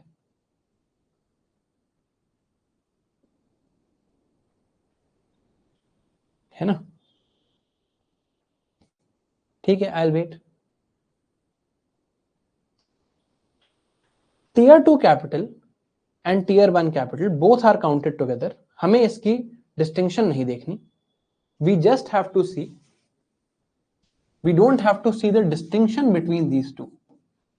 इन दोनों के बीच में we don't have to see the distinction. We just need to know the meaning of tier 1 and tier 2 capital. That's it. Both of these have to be maintained by the bank. Tier 1 और tier 2 add करके ही हम उसका capital count करेंगे, जिससे ये सारी चीजें आएंगी. Now what happens if bank can not follow the Basel norms? ऐसा भी तो हो सकता है कि बैंक बाज़ेल नॉर्म्स को फॉलो ना करे. Then what? आरबीआई देखेगा कि हमने बैंक को बोला था आप 10,000 रुपीज ऑफ कैपिटल मेंटेन करो, bank is only able to maintain 9,000 rupees of capital. If there is lack of compliance, अगर bank does not comply with this all of the Basel norms, RBI can put the bank in something called Prompt Corrective Action Framework, PCA framework. Prompt Corrective Action Framework. इसमें RBI के पास काफी powers हैं. Things like RBI can put penalty on you, RBI can restrict the salaries of your company's directors, RBI can take over the management in case you are not able to follow these norms for a long time. हमें ये देखने की जरूरत नहीं है. Basically we need to know this word that RBI will then put you under PCA framework, and then RBI can even restrict how much salary you are giving to people, can take over management from you, can take over control of the bank from you if you are unable to follow this. So banks generally do follow Basel III norms. Now, the next topic that we have to understand is the topic of non-performing assets or NPAs. अब मुझे एक second बताओ, till now are things clear and till now are you at least enjoying the process? कुछ रटना तो नहीं पड़ रहा? बिकॉज देखो ये ऐसा टॉपिक है जो जनरली 99% लोगों ने रट रखा होता है. सो फार आई होप एटलीस्ट लॉजिकली सब समझ आ रहा है. तभी यहां से आगे चलेंगे और फिर हम एनपीएस पढ़ेंगे, और एनपीएस के बाद हम SARFAESI act, insolvency and bankruptcy code पढ़ेंगे. ठीक है, चलिए. तो we will now go on to understand non-performing assets of banks. What are non-performing assets? How do they come about? And what can banks do? ठीक है. बैंक का जो asset होता है वो क्या होता है? Loan. A loan is supposed to perform for a bank. How will loan perform? Bank will get regular repayment. Bank को वापस रीपेमेंट मिलती है उस लोन के लिए. So the loan performs. If this loan stops performing,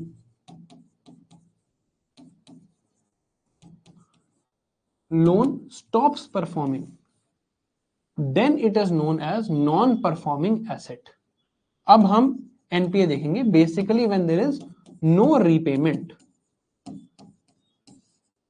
अगर repayment ना हो तो इसको कहा जाता है नॉन परफॉर्मिंग एसेट. ये हम देखेंगे आफ्टर 3 मिनट्स. अब इन 3 मिनट में आपको क्या करना है?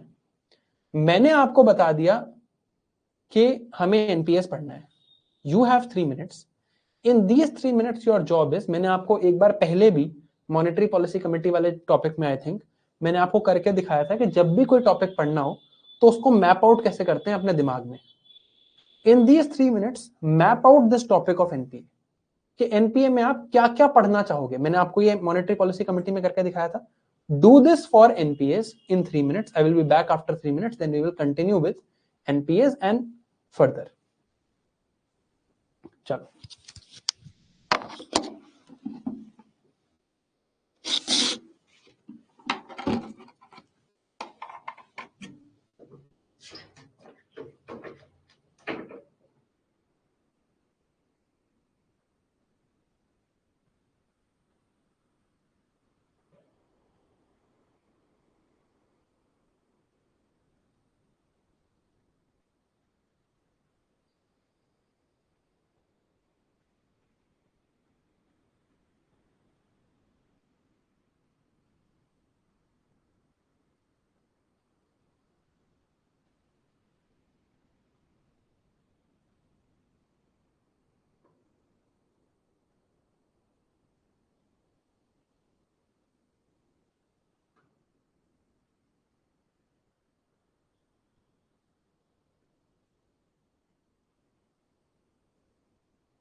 All right, chalo, let's continue.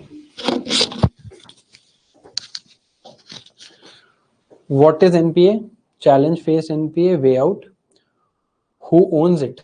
Who owns it is not a good question. Who owns it? So we'll see. Chalo. What are NPAs? What are different classifications? What are provisions required? How do NPAs affect the bank? Ways to overcome. Role of RBI. Very good. इसका था ये एक second. Just 1 second. This was, मैं नाम नहीं पढ़ पाऊंगा, chat आगे चली गई, but whoever had written this, good. ठीक है, अब देखते हैं. Let's look at NPAs in detail. The asset of the bank is its loan. This asset is supposed to perform, है ना? This asset is supposed to perform. Performance means कि वापस आपको मिलता रहे. You keep getting back the principal amount, whatever you have loaned out, and the interest. Principal or interest bank को वापस मिलता रहे. That means the asset is performing. It is generating income for the bank. If it stops generating income, if it does not generate income, it will become a non-performing asset. अब समझते हैं इसका मतलब क्या है. Loan are assets of the bank. If it fails to generate income, it becomes non-performing asset. Bank ने आपको loan दिया या बैंक ने मुझे लोन दिया. I am supposed to pay back this loan on a monthly basis. Let's say I have a loan of 10,000 rupees from the bank and I am supposed to pay back 100 rupees on the first of every month. कुछ इस loan पे कुछ interest rate भी होगा, right? Now, let's say I default. मैं हर महीने I am paying back on the first of every month. I am paying back 100 rupees. In January, I don't pay back 100 rupees on the first of the month. I pay back on the 10th of the month. मैं 10th को repay करता हूँ, right? Now, loan is still generating income. There has been some default in terms of the date. There has been some delay. 10 दिन late हो गया हूं मैं अपनी एक पेमेंट में. हो सकता है बैंक मुझे इसके लिए बिल्कुल पेनलाइज ना करे. हो सकता है बैंक मुझे कहे कि आप अगर कंफर्टेबल नहीं हो आप अब से 10th को रीपे कर देना, नो प्रॉब्लम. या हो सकता है bank says that you are repaying 10 days late, we will put a penalty on you for these 10 days. Whatever it is, the moment a default happens, मैं फर्स्ट को repay कर रहा था, यहां पर एक डिफॉल्ट हो गया. The moment this default happens, a red flag will be raised by the bank. Red flag means that there is some problem now, and my credit score will deteriorate. Bank will say that this person's credit, he is not credit worthy. He said he will repay on first. He is not repaying on first. ठीक है? Now, but ये तो 10 दिन का default था. After 10 days, from the next month, I continue to pay back on first. So it's a normal loan. बस 10 दिन के बीच में एक problem I. That's okay. If this default happens beyond a point. Default happens beyond a point. क्या हुआ, मैं first को repay कर रहा था, then for 1 month I don't repay at all. मैं जनवरी में कुछ रीपेमेंट करूं ही ना, और फिर मैं फेब से रीपेमेंट करना स्टार्ट कर दूं. What are the options available with the bank? Bank can say you can restructure this loan. हम restructure कर देते हैं ये लोन आपके लिए. बैंक ये क्यों कर रहा है हम अभी समझेंगे. We can restructure this loan. हम 1 month आगे शिफ्ट कर देते हैं इस लोन को. आपका loan period let's say was for 5 years. We will make it 5 year 1 month, and now you keep paying back on first. This restructuring is also known as a word called amortization. Whenever you are taking a loan from the bank, you can negotiate in whatever manner you want to repay it. आपने bank से loan लिया, आपने बोला मुझे एक loan चाहिए for 10,000 rupees. Bank ने कहा rate of interest we will charge you is 10%. So 1,000 interest you will pay back and 10,000 का जो principal है that you will repay. In what manner I am going to repay? This loan is let's say for 1 year. In what manner I am going to repay? I can negotiate this with the bank. I can say that I am going to start repayment after 1 year. I will repay principal first, then I will repay interest. I will pay interest first, then I will repay principal. I can negotiate all of these things.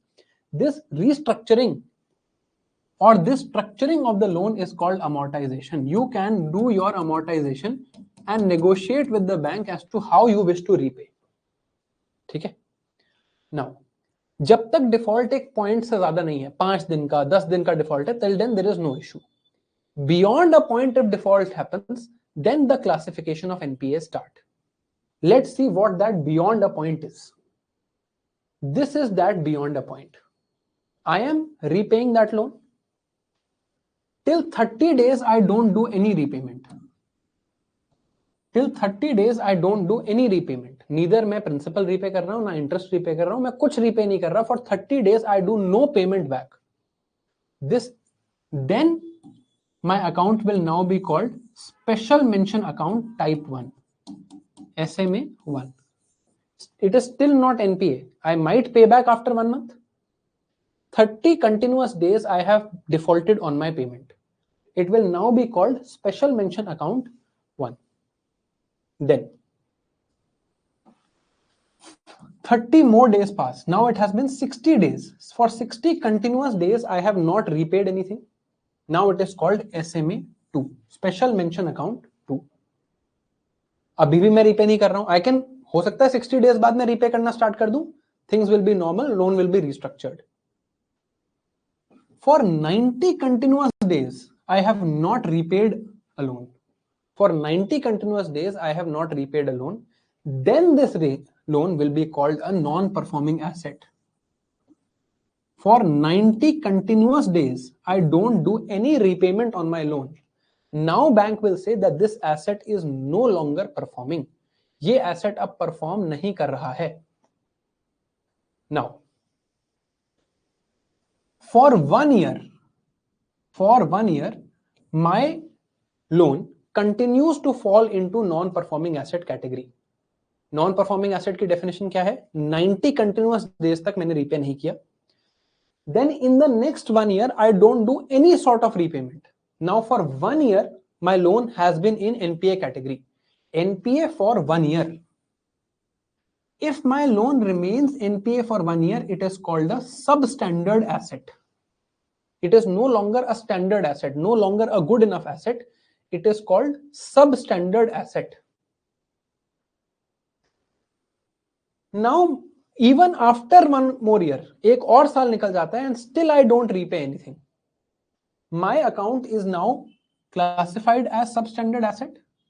For 1 more year, my account continues to be classified as substandard asset. एक और साल मैं कोई भी repayment नहीं करता. My loan continues to be classified as substandard asset for 1 more year. Then it is called doubtful asset. Now there is a doubt whether this can be called as an asset or not. Because no repayment has happened now for how much time? 2 years and 90 days. There has been no repayment. Now bank will say this is a doubtful asset. Now, after it has been classified as doubtful asset. After this time, generally after 1 year, doubtful asset तक clear है, doubtful asset को भी 1 साल हो गया, और ये time generally लिखा है because it is as per bank description.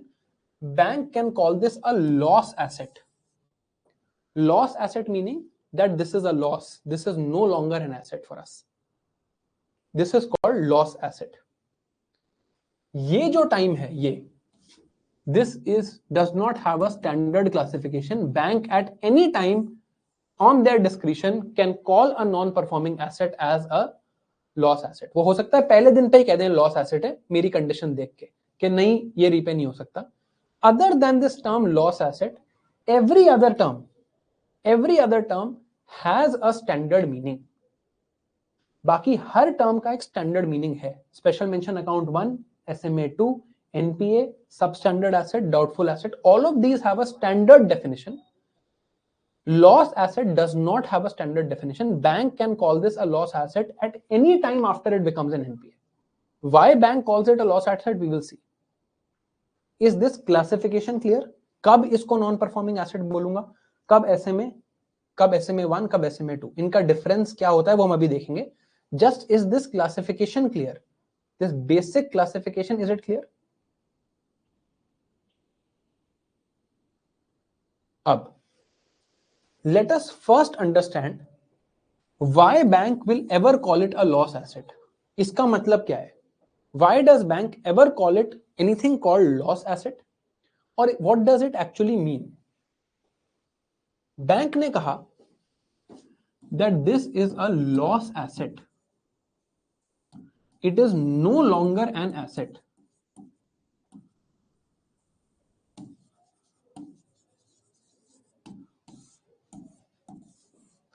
Bank की एक बैलेंस शीट है. बैंक की बैलेंस शीट में एक जगह एसेट्स लिखी हैं, एक जगह लायबिलिटीज लिखी हैं. All these things are written in the bank's balance sheet. Now, after some time, bank says that this is no longer an asset. यहां पर ये पहले मेरा लोन भी यहां पर लिखा होगा एसेट्स में. Bank now decides to write off my loan. It does not any longer write my loan in the asset liability statement. Bank decides to write it off. Right? Bank कहता है कि मुझे अब इसको एसेट की तरह count ही नहीं करना. What is the advantage that banks gain? इससे बैंक को क्या एडवांटेज हुआ? When there was an NPA, that means था तो ये ओरिजिनली एक लोन ही. जैसे ही NPA हुआ, इस पे कुछ प्रोविजनिंग रिक्वायरमेंट्स लगी, और ये जो लोन था इस पे कुछ कैपिटल एडिक्वेसी रिक्वायरमेंट भी लग रही थी. The moment bank says, I am not going to write it as an asset, I am not going to write it as an asset, अब ना बैंक को ये करने की जरूरत है, ना बैंक को यहां पर ये करने की जरूरत है. For this particular loan, this will free up some of the capital for the bank, and bank will be able to loan further. Bank अब ज्यादा लोन कर सकता है. जो कैपिटल रखने का प्रोविजन था against this loan in the form of provisioning and in the form of capital adequacy ratio, अगर ये एसेट ही नहीं है तो प्रोविजनिंग भी करने की जरूरत नहीं है. एसेट ही नहीं है तो CAR भी मेंटेन करने की जरूरत नहीं है. बैंक का जो कैपिटल यहां पर अब स्टक था, उस कैपिटल के बदले अब बैंक कोई और लोन दे सकता है. After a point, bank will say this is a loss asset, I don't think I can recover any money from it, let's write it off my balance sheet and use that capital that was stuck up in the provisioning of this loan in the capital adequacy ratio, उसको use करके कुछ और lending कर लेते हैं. Right? But there are 2 or 3 things here. पहले तो write off does not mean that bank will not recover this. Bank is not giving up it's rights for recovery. Bank ये नहीं कह रहा कि मैं आपसे अब रिकवर नहीं करूंगा. Bank will still want to recover. For accounting purposes this job has been done.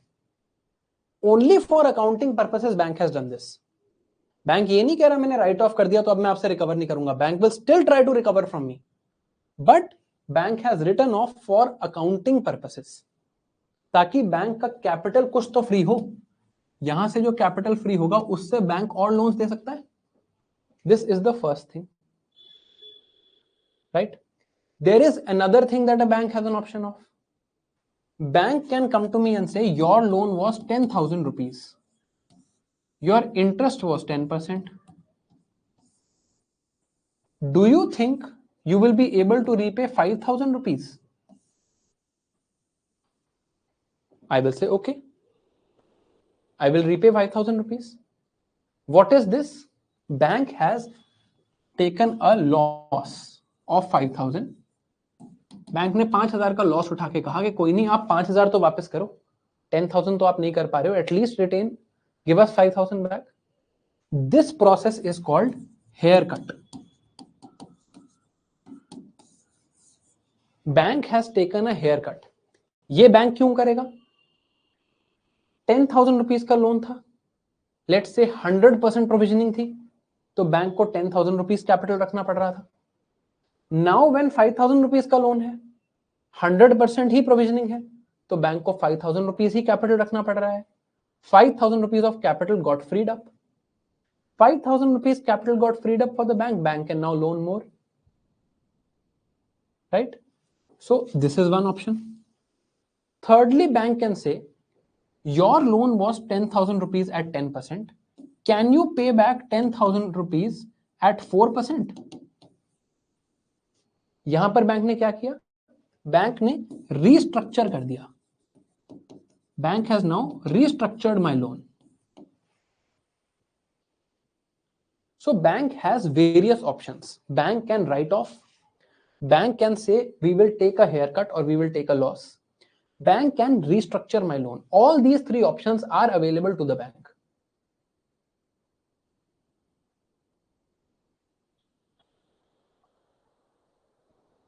Right? Are these terms clear? देखो अभी जो जहां तक मैं पहुंचा हूं, इसके आगे के डाउट्स मत पूछो. अभी हम आएंगे कोलैटरल पे, अभी हम आएंगे रिकवरी पे. Is this clear? टॉपिक लंबा है. It will take 1 hour for us to finish this. ठीक है, तो अभी तक हमने क्या समझा? Loan is asset for the bank. If loan does not repay, bank उसको कहता है नॉन परफॉर्मिंग एसेट. इसकी एक प्रॉपर क्लासिफिकेशन है. Classification starts from special mention account, goes on to substandard asset, loss asset. जब ये लॉस एसेट बन जाता है तो bank can write it of. Bank also has some other options like haircut. Bank also has certain options as restructuring. Bank के पास ये दोनों ऑप्शंस हैं, हेयर कट का भी ऑप्शन है, रीस्ट्रक्चर का भी ऑप्शन है. राइट? अब now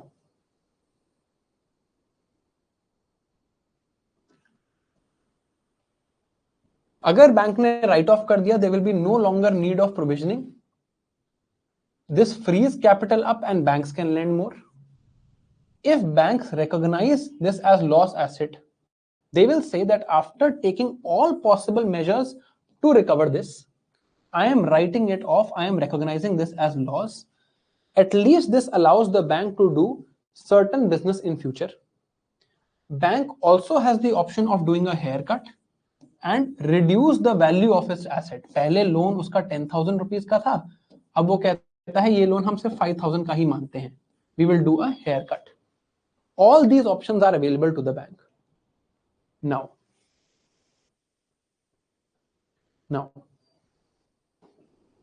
if a bank writes off a loan, अगर बैंक एक लोन को राइट ऑफ कर देता है, this does not mean that bank cannot recover this loan in the future. Bank has just removed from its asset book for accounting purposes. What accounting purposes we have understood. अब मान लो bank ने मुझे एक loan दिया. Let's say Some public sector bank like SBI has given me a loan. This loan becomes NPA. On the first day of it becoming NPA आज बना है loan, और आज ही बैंक कह देता है ये लॉस एसेट है, we are writing it off, हमसे रिकवर नहीं हो रहा. Don't you think there will be allegations against the bank that I am a friend of SBI? That is why they are writing it off so quickly.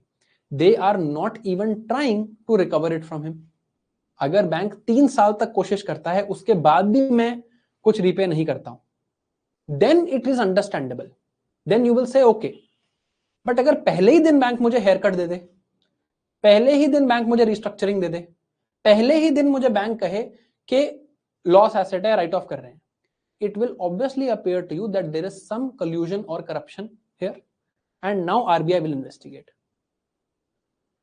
Right? Now RBI will investigate, and if there is a problem, you will be punished. So this writing off, restructuring, haircut only happens at those stages when bank is satisfied and it is pretty clear to everyone that no sort of recovery can happen from this loan any longer. अब इस loan से किसी भी तरह की recovery नहीं होने वाली है, तो इसको राइट ऑफ कर देते हैं. Otherwise there is no, bank will try its best. Ultimately bank का पैसा है, bank will try its best to recover it from me. जब बैंक को लग गया कि नहीं अब तो ये रिकवरी हो ही नहीं सकती, राइट, तभी बैंक इसको राइट ऑफ करेगा. अब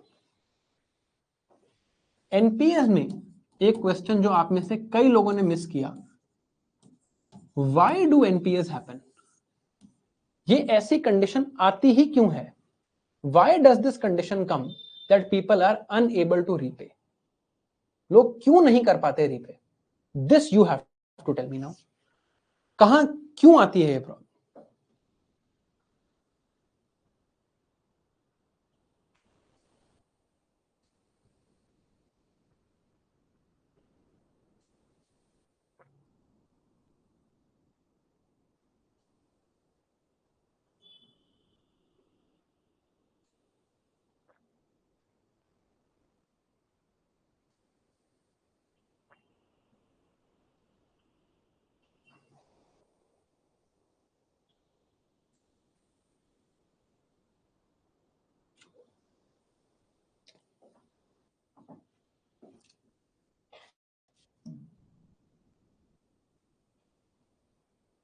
देखो, I read one, I will just come to this, I'll come to these reasons.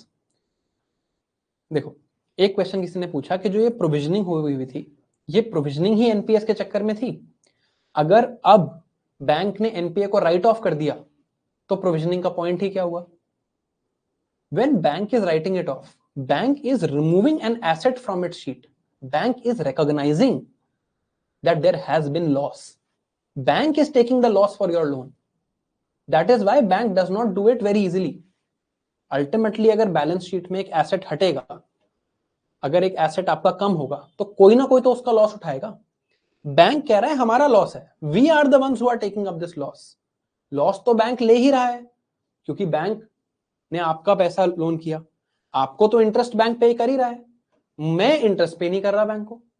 Bank has taken your money of 10,000 rupees. Bank is paying you back 4%. Bank gave me 10,000 rupees. I was supposed to pay back 10%. I am not repaying. Bank is still repaying to you. तो bank तो loss ले ही रहा है पहले से. It is now just saying that okay, we will absorb this loss. At least let us lend this 10,000 rupees somewhere else. इसके लिए हमने प्रोविजनिंग भी करी, हम इससे कुछ गेन भी नहीं कर रहे. हम इस लॉस को एक्सेप्ट कर लेते हैं कि हम हमारे 10,000 रुपीज चले गए, बट हमें आगे तो बिजनेस करने दो, नहीं तो ये अटका ही रहेगा इस 10,000 रुपीज के पीछे. बैंक ने यहां पे अपना कैपिटल भी रख रखा है 10,000 रुपीज का. So bank is saying we accept that this is a loss, let it go. At least मैं आगे तो बिजनेस करूं, ये तो मुझे देना ही है, यहां से कुछ आ नहीं रहा है और ये भी अटका हुआ है. सो बैंक के लिए तो लूज लूज सिचुएशन है. So bank is saying, I will accept this is a loss. At least let me do business further. I will absorb the loss. It still has a right to recover. Right तो रहेगा recovery का मेरे से. But for all intents and purposes, when bank says this is a loss asset, bank also knows no sort of recovery is going to happen from that. Bank को भी पता है यहां से कोई रिकवरी नहीं होने वाली अब. नाउ अब why do NPAs happen? NPAs can broadly happen because of two reasons. One reason can be that person can pay back but is not paying back. मैं पे बैक कर सकता हूं बट मैं नहीं करता. दूसरा है इकोनॉमिक रीजंस. इकोनॉमिक रीजंस में कुछ भी आ सकता है, जैसे कि पैंडेमिक हो गया, रिसेशन आ गया इकोनॉमी में, war happened, I am an exporter, I export my products to, let's say, Africa. Some war happened in Africa and no longer there is any demand for my products. So there is an external reason. Anything can happen. Here, this is the biggest problem. This is known as willful default. I have the ability to repay back. I have the ability to repay back to you. Still, I am not repaying back. This is known as willful default. Second reason could be economic reason. Economic reason में बहुत कुछ हो सकता है. आपने loan लिया, you had an expectation that I will get 10,000 customers daily. You are getting only 4,000 customers daily. आपने loan ये सोच के लिया था कि मैं 10,000 कस्टमर्स सर्विस करूंगा रोज, आपको मिल रहे हैं 4,000. That means this is generally due to expectation mismatch. There is some level of expectation mismatch. आपने एक्सपेक्ट कुछ किया था और कुछ और हो गया. This is not that big a problem as far as society is concerned. This is problem for a particular bank. उस बैंक के लिए तो ये प्रॉब्लम है कि उनका लोन वापस नहीं आएगा. But in society these things will normally happen. People will have bad expectations. हो जाएगा कि कुछ some event happened, due to some reason they are unable to pay back, etc. This, if you look at it, this willful default that you can pay back but still you are not paying back, this is a crime. This is a straight up crime. इसमें तो कोई doubt नहीं है. This is a crime. This is still an expectation mismatch. There can be a third reason. Third reason is poor lending practices. Bank did not do its share of study or its share of research on that person. Bank ने research नहीं करी और bank ने loan दे दिया बिना research करे. This can also be another reason. So if we look at the reasons for NPAs, there can be reasons like faulty expectations, high interest rate. मुझे लगा my business will grow at 15%, so I can take a loan at 10%. But my business only grew at 5%, so I can't repay now. Things like act of God. I thought that I am going to supply, let's say, watches to Russia, but war happened. Some famine happened. COVID happened, which I can't control. Bankruptcy happened of the person who was supposed to buy from me. Recession happened in the economy. एक economy में ही generally demand कम हो गई. Fall in aggregate demand happened. I can't possibly predict when recession is going to happen. All of this are economic reasons. This is a criminal reason.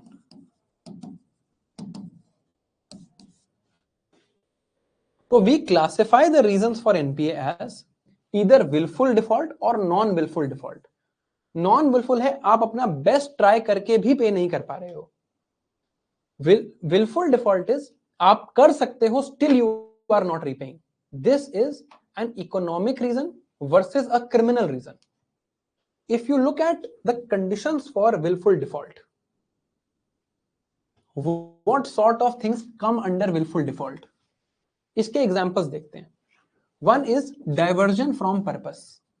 Bank gave me loan to expand Sarthi IAS, that I will open some offline center, some classroom, etc., etc. इस purpose से bank ने मुझे loan दिया.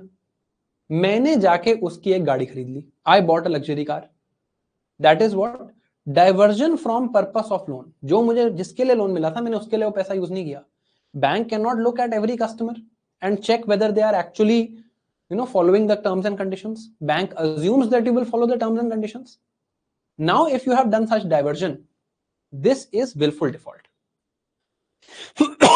Second reason could be, मैंने bank से loan लिया, I gave my land as security to the bank.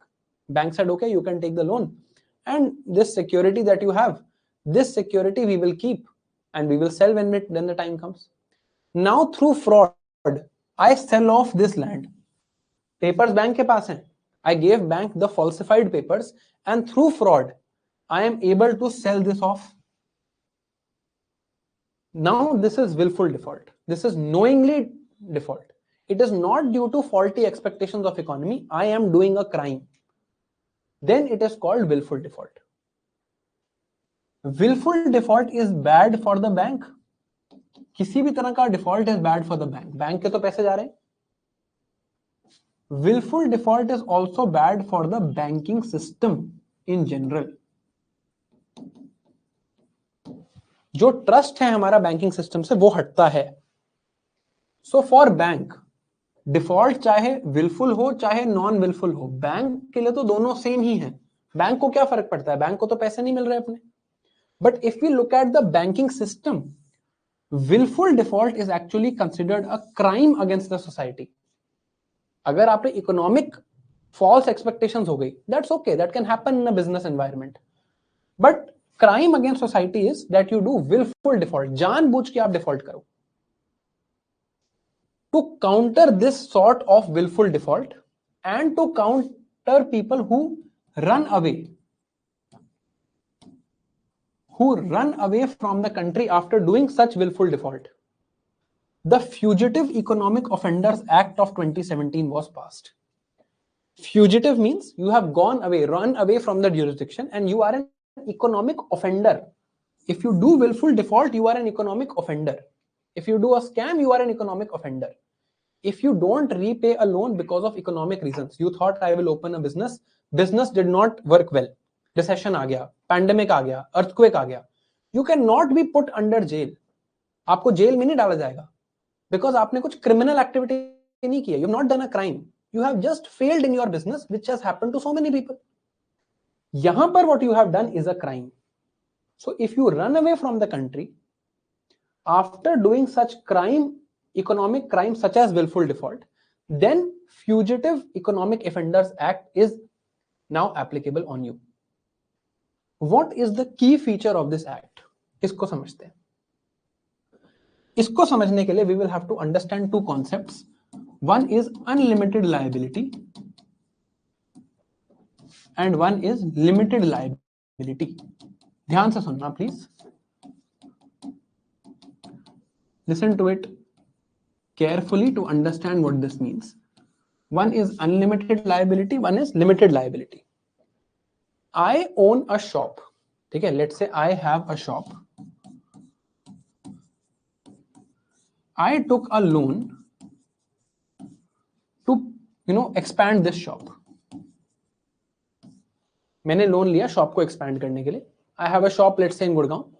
I took a loan to expand this shop and the planned expansion failed. यहां पर मैं expansion में fail हो गया and I was not able to generate the return that I thought. मुझे लगा था that after taking let's say a loan of 1 crore rupees, I will be able to generate a profit of 1.5 crore rupees.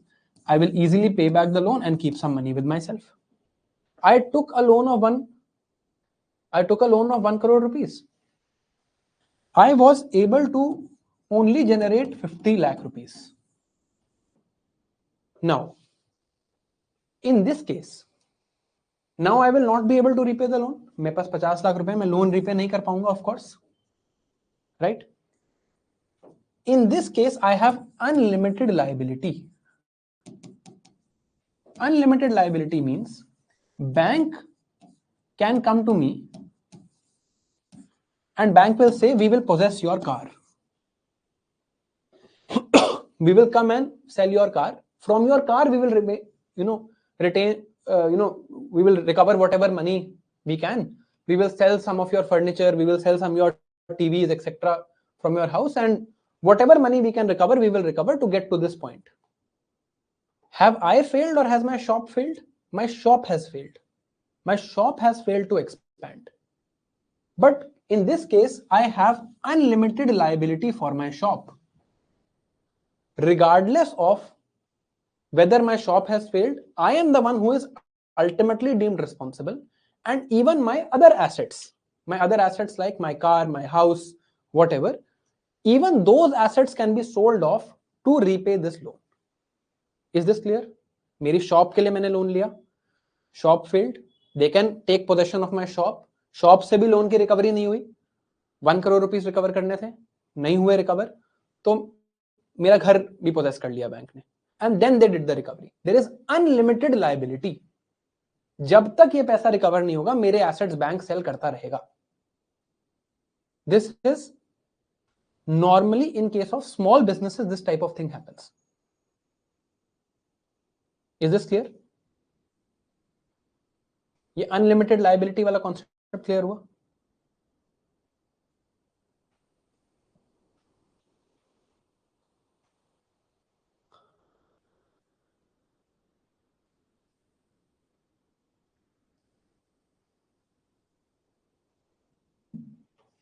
All right.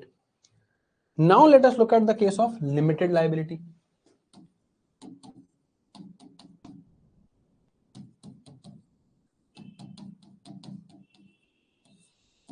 As a business becomes bigger, जब आपने उसको, अभी ये shop was a very small business, जब आपने एक big business बना लिया, let's say Reliance industries, Reliance private limited. When you become a big business, when you register a big business, this is not the exact accurate definition, but it's important for us to understand. The company in itself becomes a legal person.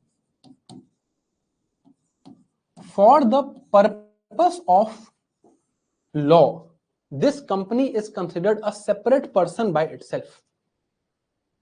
There is a separate person by itself. As जब बड़ा हो जाता है business, आपका अपने company को register कर दिया, now this company is considered a legal person. मैंने आपको पहले भी कंपनी का स्ट्रक्चर बताया है.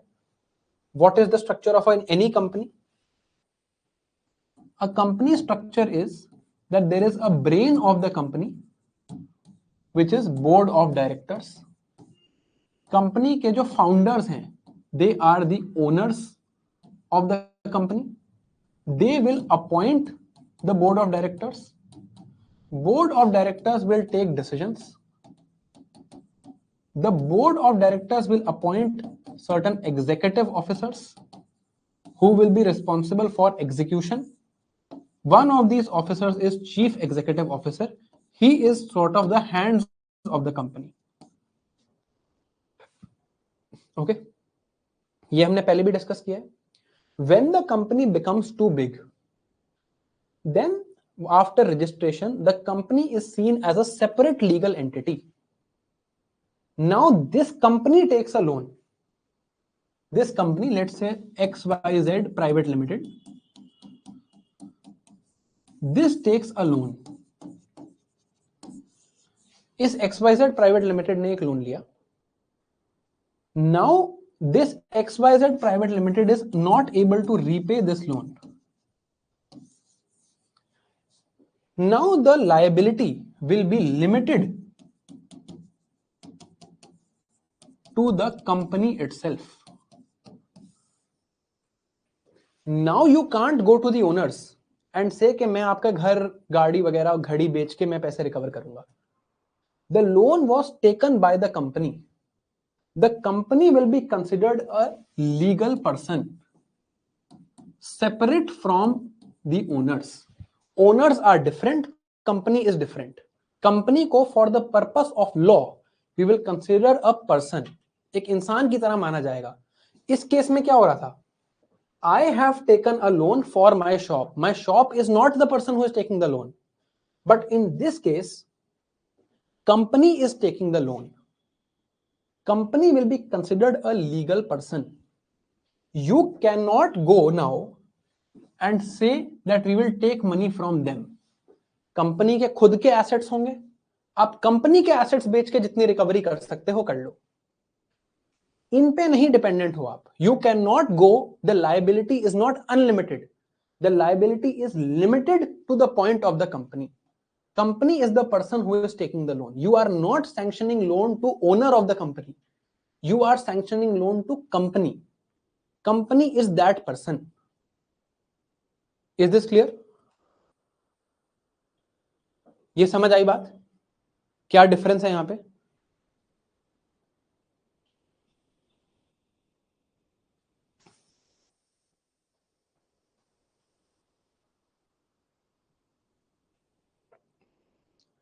आप कंपनी को लोन दे रहे हो, आप पर्सन को लोन नहीं दे रहे हो,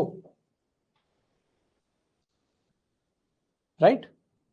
इन this case there is limited liability limited to the company. आपने कंपनी को लोन दिया, कंपनी के एसेट्स बेचो, इसके बियॉन्ड मत जाओ. This is exactly what happened with Vijay Mallya. Vijay Mallya has two companies. One is United Breweries which makes Kingfisher beer, which is still very profitable. One is Kingfisher Airlines, which is not profitable at all. Government cannot now use United Breweries money to recover money from Kingfisher Airlines. Vijay Mallya is founder. Vijay Mallya is owner and founder of two companies, Kingfisher Airlines and United Breweries. Kingfisher Airline took tons and tons of loans because they felt they will be able to become the largest airline in India. इन्होंने loans लेना कब शुरू किया? In 2009. 2008-9 they started taking loans. In 2010, India started feeling effects of recession. After taking this loan in 2009, they brought 500 new aircrafts. When recession happened, nobody could actually use these aircrafts because people stopped flying, people stopped traveling. जो यहां पैसे लगे, they were never recovered. This loan became a non-performing asset. है ना? Clear हुई ये बात? Is this willful default? ये विलफुल डिफॉल्ट है क्या? नहीं, ये विलफुल डिफॉल्ट नहीं है. उनकी एक्सपेक्टेशन थी कि किंगफिशर एयरलाइंस बड़ा होगा. अभी तक ये विलफुल डिफॉल्ट नहीं है. Till now it is not wilful default. ठीक है? Can bank say that to recover money from Kingfisher Airlines I will sell the assets of United Breweries? क्या बैंक किंगफिशर एयरलाइन से लोन रिकवर करने के लिए United breweries के assets बेच सकता है क्या? No, absolutely not. And why not? क्यों नहीं बेच सकता? Because there is limited liability. Loan was to Kingfisher Airlines, not to Vijay Mallya. In the eyes of the law, these are three different people. In the eyes of the law, Kingfisher Airlines is one person, Vijay Mallya is one person, United Breweries is one person. आपस में कोई भी relation हो, इससे कोई लेना देना नहीं है. This is a separate legal person, this is separate legal person, this is separate legal person. Now, it was found out that here there were some fraudulent practices also. कुछ fraudulent practices भी थी यहां पे. यहां पर ऐसा नहीं था कि सब कुछ was normal, बिल्कुल जैसा मैंने आपको दिखाया है. ये तो बहुत simplification हो गई. It was found that some fraudulent practices were also there. Now, Vijay Mallya chooses to run away to UK. Now he becomes a fugitive economic offender. The key feature of Fugitive Economic Offender Act is that if you are running away, if you are an economic offender who has run away, if you are a fugitive economic offender, then in that case, we can, from your company, we can also attach your assets. अगर आप fugitive economic offender हो, आपने crime किया है और आप भाग भी गए हो, तो हम आपके एसेट्स अटैच कर सकते हैं. Now we can seize United Breweries and take your assets. Is the difference clear? Why this act is important? Is it clear? समझ आया? नॉर्मल केस में विजय माल्या के एसेट्स अटैच नहीं होते. नॉर्मल केस में नहीं अटैच होते because they are separate people. ये तीन अलग अलग लोग हैं. But now that you have run away, now we will use Fugitive Economic Offenders Act and we will take control of United Breweries. तो पहले जब तक Fugitive Economic Offenders Act नहीं थी, Vijay Mallya used to say I have done no default. मैंने कोई default नहीं किया, मैंने कुछ नहीं किया. He used to say this thing. Once FEO was applied on him, then he is saying I am ready to repay the loan. अब मैं रीपे करने को तैयार हूं. Why? Because of this.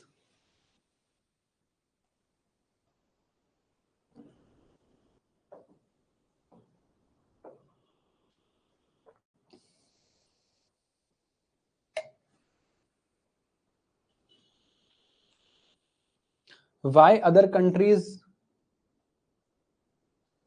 don't get him back? ये बहुत ही different issue है which I can't deal with.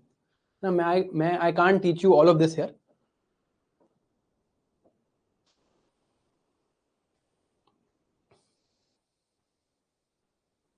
Right? The logic of Fugitive Economic Offenders Act has to be clear. Arey, we are not here to understand Vijay Mallya's case. Logic of Fugitive Economic Offenders Act we have to understand. I will have to teach you Vijay Mallya's case for 1 hour to explain this to you.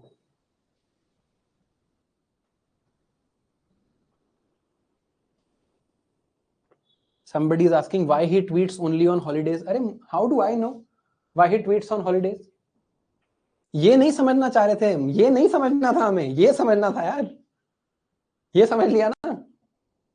This is what we have to understand. Extradition, why he is not coming back, retrospective effect of criminal laws, ये सब नहीं समझना हमें. This is not what we have to understand. We have to understand limited unlimited liability का फर्क, how owner appoints board of directors, management क्या होती है, owner की multiple companies हो सकती हैं, liability is limited to one entity, but अगर आप fugitive economic offender हो तो आप पे भी liability आ सकती है.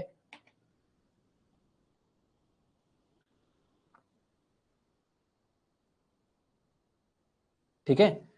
अब आप willful defaulter हो या नहीं, ये देखने के लिए इन्वेस्टिगेशन होती है. If you have done fraud in your company, you are a willful defaulter. If you have not done fraud, you are a non-willful defaulter.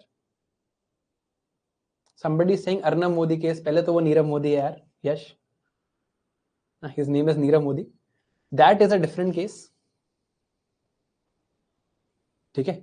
We are not here to understand the frauds done by Vijay Mallya, frauds done by Nirav Modi. We are just here to understand Fugitive Economic Offenders Act. I would love to teach you all of that after the course is complete. ठीक है? Course जब हो जाए उसके बाद आप मेरे से ये फ्रॉड्स के बारे में पूछ लेना. Maybe you can get some ideas also. But हम विजय माल्या का केस समझने के लिए यहाँ नहीं है. ठीक है? If you want, you can watch this series Bad Boy Billionaires. Now you will understand a lot more. आप Bad Boy Billionaires देख सकते हो on Netflix. It explains this exact thing. यही चीज समझाता है वो. Now, what is non-willful default? Non-willful default is when it happens due to genuine reasons or economic reasons because of faulty expectations. आपने आज लोन लिया, growth was at 8%, you took loan at 9%, assuming that you will be able to repay the loan when your company grows. कल recession आ गया, कुछ economic reason था, and you were unable to repay back your loan. Then it is considered a genuine default on a non-willful default. Now, it can happen if there is a recession in a foreign country. I am an exporter who exports my goods, let's say, to Bangladesh. In Bangladesh, there has recently been a crisis. वहां पर demand कम हो गई है, economy collapsed. Now my loan will also become NPA. I will be unable to repay back. इसमें मेरी कोई गलती नहीं है. It is just a faulty expectation, something I could not predict. There could be some policy changes. ये एक major चीज है जो हमें समझनी है. This is one major thing we have to understand. Let's say आज बहुत ज्यादा नीट की कोचिंग्स हैं इंडिया में. I also went to a NEET coaching called Akash Institute. Let's say Akash Institute says, we want to expand and now open a classroom in every city. For this, we need 500 crore rupees as loan. They go to HDFC Bank. HDFC Bank looks at Akash's balance sheet. Akash is a profitable company. HDFC says, okay, sure, we will give this loan to you at 8% interest or 10% interest. 5 days later, or let's say 2 years later, when Akash is in the process of repaying this loan, government says we are banning NEET coaching. There is no longer going to be any sort of NEET coaching in India. Can Akash predict this policy change? No. Will it lead to an NPA? Yes. समझ आ रही है बात? अब ये तो है बहुत drastic policy change. These things generally don't happen in the economy, right? Because it is also illegal to ban coaching. You look at the fundamental rights issue and everything around that. But this thing has happened a lot in our infrastructure projects. You might have heard a term in the news called policy paralysis. अब ये कुछ terms हैं जो मैं आपको समझाऊंगा. Policy paralysis. Infrastructure का भी थोड़ा सा पार्ट यहां पर अभी कवर होने वाला है. Twin balance sheet problem, transparency of rules act, ये सारी टर्म्स हम अभी क्लियर करेंगे. राइट? अभी तक समझ आया नीट वाला example? Is this clear? NEET वाला नीट वाला जो एग्जांपल था, इज दैट क्लियर कि वहां से कैसे एनपीए क्रिएट होगा? Akash took a loan, Akash is now unable to repay back because उनका तो बिजनेस ही बंद हो गया. अब इन टर्म्स को समझते हैं. All of this is said in the case of infrastructure in our country. Infrastructure के जो लोन्स हैं, these are the largest risk for NPA. NPA के लिए लार्जेस्ट रिस्क है इंफ्रास्ट्रक्चर लोन. वाई? देखते हैं. आपने कहा I will build a road from Gurgaon to Delhi. Now you want to build this road. अब let us look at the process of building this road. पहले इसका टेंडर निकलेगा. Government will give a tender out. बहुत लोग इस tender में apply करेंगे. जो लोएस्ट बिडर होगा उसको ये टेंडर अवार्ड हो जाएगा. Let's say 10 people bid for this road. Someone says I will build this for 10,000 crores. Some says 8,000, some says 5,000 crores. Government आपकी क्वालिटी क्राइटेरिया देखेगी और कॉस्ट क्राइटेरिया देखेगी. लेट्स से क्वालिटी सबकी सेम है. Government will award this tender to the lowest bidder ताकि कम से कम सरकार का पैसा खर्च हो. Let's say this tender is won by XYZ private limited. Their tender is of 5,000 crores. 5,000 crore का उनका टेंडर है कि 5,000 करोड़ में हम ये कर देंगे. How did XYZ private limited come to this figure? XYZ private limited assumed that when we will build this road, first we will have to acquire land. हम कुछ लैंड अक्वायर करेंगे. After we acquire this land, we will be building a road.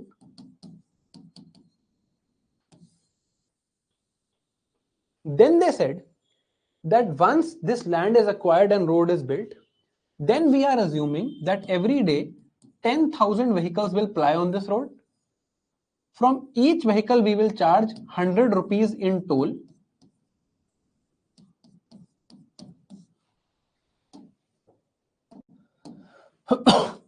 This will be a huge cost. For this we will take a loan.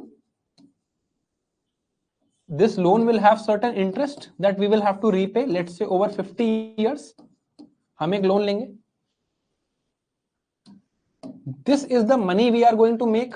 Let's say government के tender में लिखा है कि you will be having the right to collect toll for 20 years. तो इससे एक वो estimate बनाएंगे that we will make certain amount of rupees from this and we need some more money from the government. After this is my money gained and this is my money gained, I will be able to pay for this cost and this cost. Ultimately तो यही cost है. अगर मैं पूरा loan ले लेता हूं, this is the cost I have to repay back. तो XYZ private limited will say 5,000 crore मुझे सरकार से मिल जाएंगे, उसके बाद कुछ पैसे मुझे यहां पर मिल जाएंगे टोल कलेक्ट करके. इससे I will be able to repay my entire loan and generate some profit. ये सोच के XYZ private limited will build the road. Clear है? अब प्रॉब्लम देखो यहां पर कितनी है. There are so many assumptions in this process. इतनी assumptions है इस प्रोसेस में कि this can fail at any time. पहली assumption है ये, गवर्नमेंट कम्स, आपने टेंडर दे दिया गवर्नमेंट ने, government comes and says, government passes something called Land Acquisition Act and says that 4 times the market value of land must be paid to a farmer. Only then they are obligated to sell land to you. Otherwise, they can refuse selling land to you. This is an actual act. इस पे पढ़ाऊंगा आपको कभी. ये actual act India में exist करती है today. That 4 times market value has to be repaid. आपने टेंडर लिया 2009 में, आपने लैंड एक्विजिशन स्टार्ट करी, आपको लगा था मुझे 10 साल लगेंगे ये रोड बनाने में. You started land acquisition, government ने लैंड एक्विजिशन एक्ट निकाल दी. अब आपकी कॉस्ट ऑफ लैंड एक्विजिशन सीधा 4 टाइम्स हो गई. अब आइडियली गवर्नमेंट को आपको ये 100 रुपीज को एटलीस्ट 400 रुपीज करने देना चाहिए, बट आपके टेंडर में लिखा है कि आप 100 रुपीज ही टोल कलेक्ट करोगे. अब बन गया ये, now this becomes N NPA. अब ये लोन रीपे हो ही नहीं सकता. And why will I carry on this building? मैं करूंगा ही नहीं रोड बिल्ड. मैं कहूंगा छोड़ो, जितना लोन बचा है रीपे कर दूंगा. अगर मान लो I have already spend 1,000 crore, now I can't do anything. ये पेमेंट तो कंप्लीट होने के बाद मिलेगी. This is not given immediately. ये पेमेंट मेरे को आज मिली हुई है, मुझे वापस करनी है. Then what I'll do, I'll go to court. I will go to court and say this is what the government is doing is unfair. Judicial delays will happen. Once judicial delays will happen, this interest rate will keep piling up. And how will I pay it back? I have no way of paying it back. Ultimately, if this is not resolved, it will become a non-performing asset. Second assumption, that this building will happen properly. I took the contract in 2019, assuming that I will build the road in 5 years. In 2020, 2021, COVID came. Now there is no construction work happening. This is still piling up. Again, I will not be able to repay. Interest rate will be too high. I will not be able to collect toll. Third assumption, that 10,000 vehicles will actually travel every day. It is possible that my assumption is faulty. 10,000 नहीं, 8,000 vehicles ही आते हैं. Nobody knows 10 years later कितने vehicles आएंगे. I will only have to assume. Government builds a metro rail also. Government starts free bus service also. From 10,000, only 4,000 vehicles are left. Now again, this loan will become an NPA. Fourth assumption, once this road is complete, some environmental group goes to court and says this is not environmentally friendly. Environment Ministry does not give clearance for the building of this road. Now again I have to go to court, fight for my clearance. Till that time this interest is piling up. Till that time this interest is piling up. Again this loan will become an NPA. Infrastructure loans are very, very, very amenable to becoming NPAs. Why? Because there is huge gestation period. लंबा काम है. They require lots and lots of money, and the return comes much later.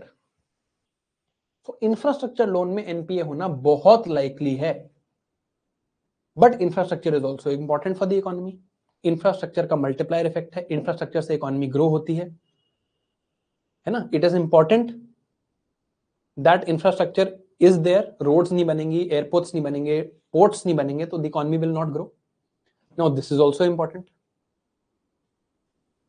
अब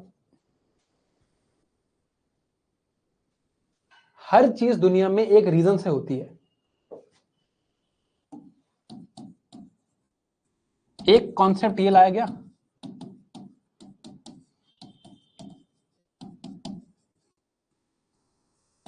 this concept came because of this problem. ये problem का solution ही है public private partnership. क्यों? कि सारा रिस्क कोई प्राइवेट एंटिटी अपने आप से उठा ही नहीं सकती। All the risk can not be taken by an entity on its own. Both public and private will come together and share this risk. Right? Still, there is a lot of problem in as far as infrastructure financing is concerned. अब जब इतनी loan की NPA होने की likelihood है, will any bank want to give loan to this project? Even if it is public private partnership, तब भी कोई बैंक लोन देना चाहेगा इस प्रोजेक्ट को? नहीं देना चाहेगा ना। Why would you want to give? आपका अगर एनपीए हो गया, आपकी प्रोविजनिंग भी बढ़ेगी, कैपिटल एडिक्वेसी रेशियो भी बढ़ेगा, आरबीआई भी आप पे वो रखेगा, RBI will keep a check on you, you will lose out on money. ये पढ़ा था हमने एक, did we read something like this? क्यों बना ये बनाना ही पड़ा because otherwise banks will not loan. We need a separate entity for financing of infrastructure.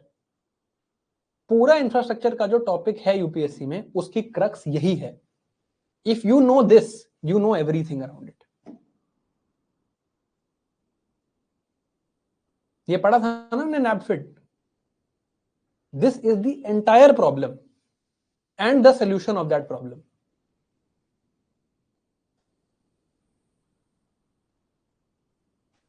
नैबफिड का काम है लोन देना, because you need specialized agencies for infrastructure financing. Now, if government has to invest, in infrastructure, if public private partnership is there and government has to invest,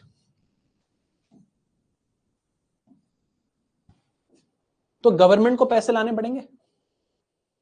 Government will have to get money. Have you heard something like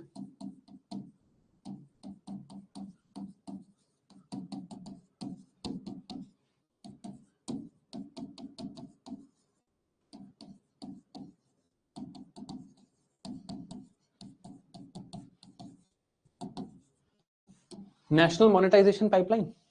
have you heard this word?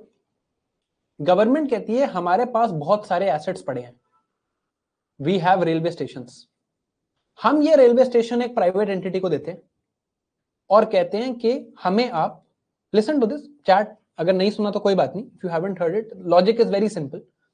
Government has a railway station, government ये railway station देती है एक private entity को कि आप इसको run करो, आप इसको मेंटेन करो, आप इसका जो करना है करो। For this maintenance rights you will pay us 10,000 crore rupees and you will get the rights to run this existing railway station। ये तो as it is है, ये एग्जिस्टिंग रेलवे स्टेशन आप रन करो, आप इससे टोल कलेक्ट करो, charges collect करो और अपने पैसे रिकवर कर लो। The 10,000 rupees that government gets, government will now invest in infrastructure. तो गवर्नमेंट ने अपने पुराने एसेट को, its own asset of a railway station, उसको मोनेटाइज करके पैसे लगा दिए इंफ्रास्ट्रक्चर में, because financing is not coming from the private sector because of whatever reasons we have understood. तो ये एक ऑप्शन है ना। गवर्नमेंट ने पुराना एसेट इनको दिया, कहा आप मेंटेन करो। इससे फायदा क्या होगा? When private entity will maintain a railway station, it will be cleaner, it will be more operationally efficient, they will be able to generate more money here, some employment will also be generated here, and government will take this 10,000 crores that they have gotten immediately and put it into infrastructure।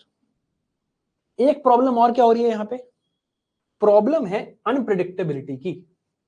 मैंने road बनाई, I built a road, environment office से clearance नहीं मिली, कहीं पे कोई court case हो गया, some tendering fault was there, then I am building a road from Gurgaon to Delhi. Government tomorrow says I will start a free bus service.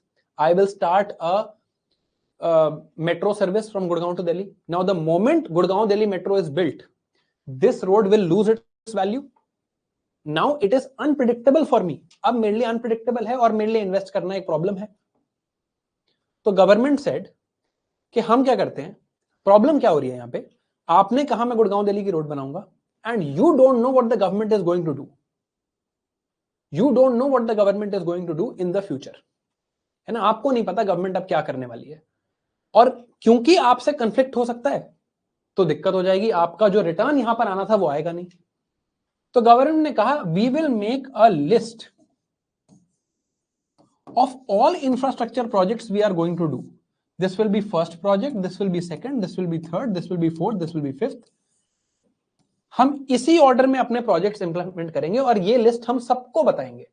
Everyone will know what sort of list, what sort of projects we are going to make. आज Gurgaon Delhi metro बन रही है, कल गुड़गांव दिल्ली बस rapid corridor बनेगा, परसों Gurgaon Delhi railway बनेगी. अब if you want to invest, you invest. We will make a pipeline of infrastructure projects. And in each of these pipelines we will announce पहला ये, दूसरा ये, तीसरा ये, चौथा ये, पांचवा ये. This is the idea of National Infrastructure Pipeline. ये सुना होगा आपने, NIP. Problem solution 1, solution 2, solution 3. अभी तक क्लियर है कहां से सब कुछ आ रहा है? यही है इतना ही पढ़ना होता है इंफ्रास्ट्रक्चर में, बाकी सिर्फ डिटेल्स हैं, टेक्स्ट है. This is the core logic that we have to read. Is this clear? ये क्या हो रहा है यहां पे?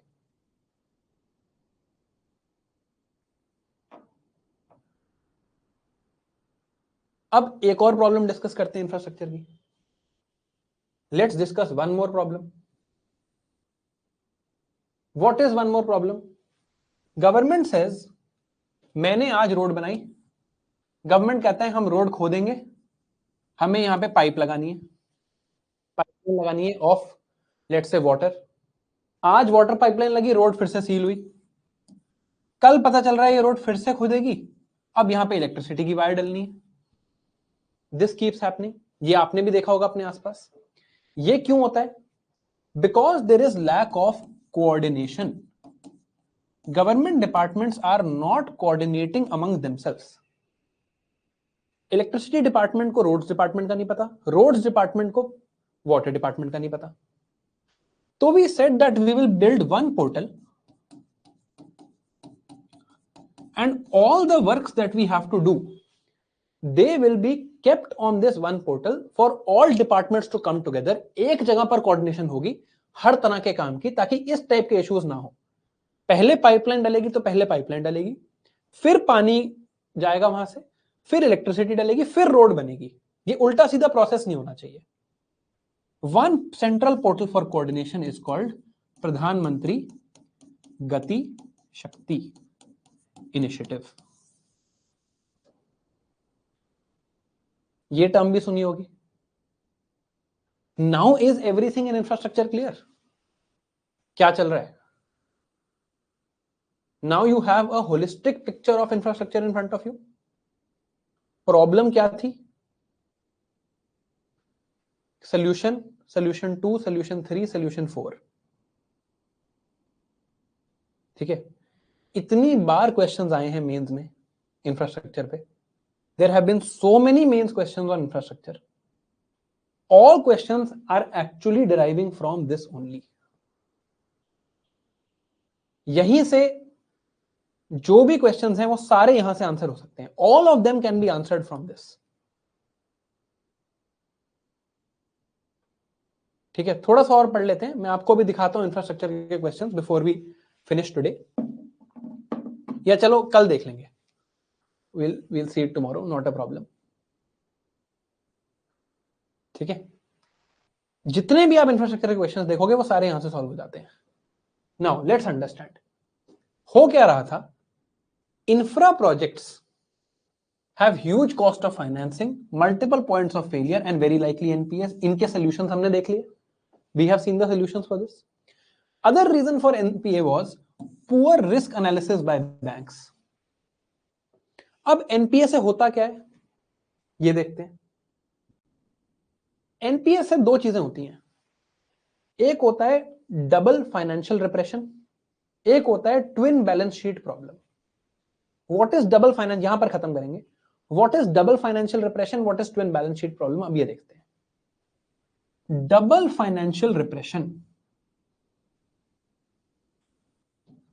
दो जगह पर फाइनेंशियल रिप्रेशन हो रही है। बैंक्स को देखो, if I look at banks balance sheet,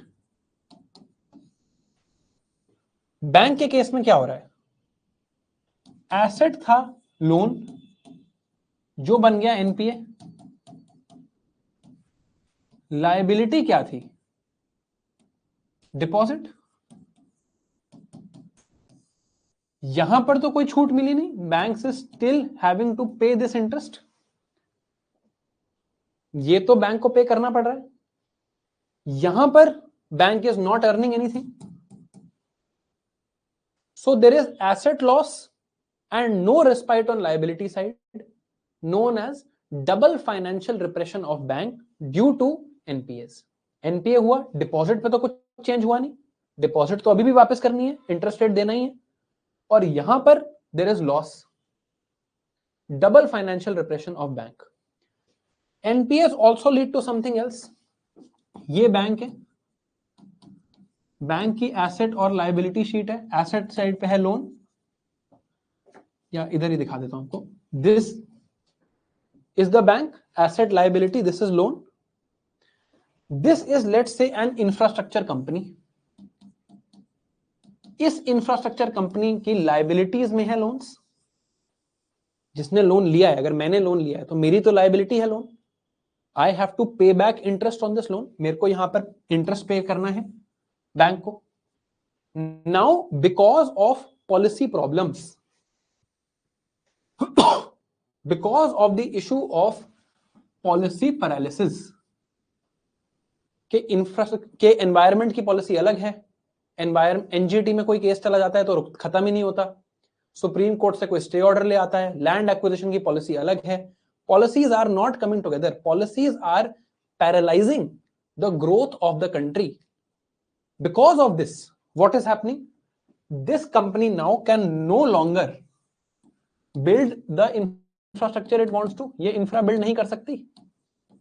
अब ये कंपनी अगर इंफ्रा बिल्ड नहीं कर सकती तो ये company will not earn money, if this company can not earn money it will not be able to cover the interest, ये interest नहीं दे पाएगी और पेनल्टीज भी लगती जाएंगी इस पे,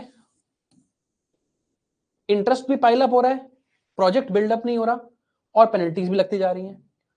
मान लो इस कंपनी के 3 और प्रोजेक्ट्स हैं which are complete, whatever money it is earning from these other projects also, it is still going back to the bank। तो जो थोड़ा बहुत पैसा कंपनी कमा भी रही है वो भी पेनल्टीज और इंटरेस्ट में बैंक के पास वापस जा रहा है। सो बैंक की बैलेंस शीट भी बिगड़ गई क्योंकि loan is not getting back the amount it was supposed to get back, और कंपनी की बैलेंस शीट भी बिगड़ गई। क्यों बिगड़ गई? Because company is unable to pay back these interest, penalties are piling up, both balance sheets are now in crisis, known as twin balance sheet problem, twin balance sheet crisis due to NPAs in infrastructure sector due to policy paralysis। ये भी एक NPAs की problem है। Is this clear? Banks को क्या हो रहा है? Double financial repression. बैंक और कंपनी दोनों को देखें तो क्या हो रहा है? Twin balance sheet problem. Is this clear? समझ आई ये बात?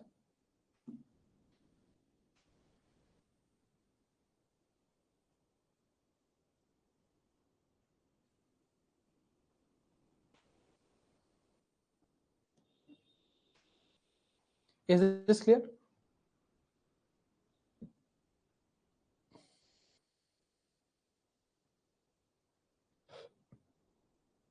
Now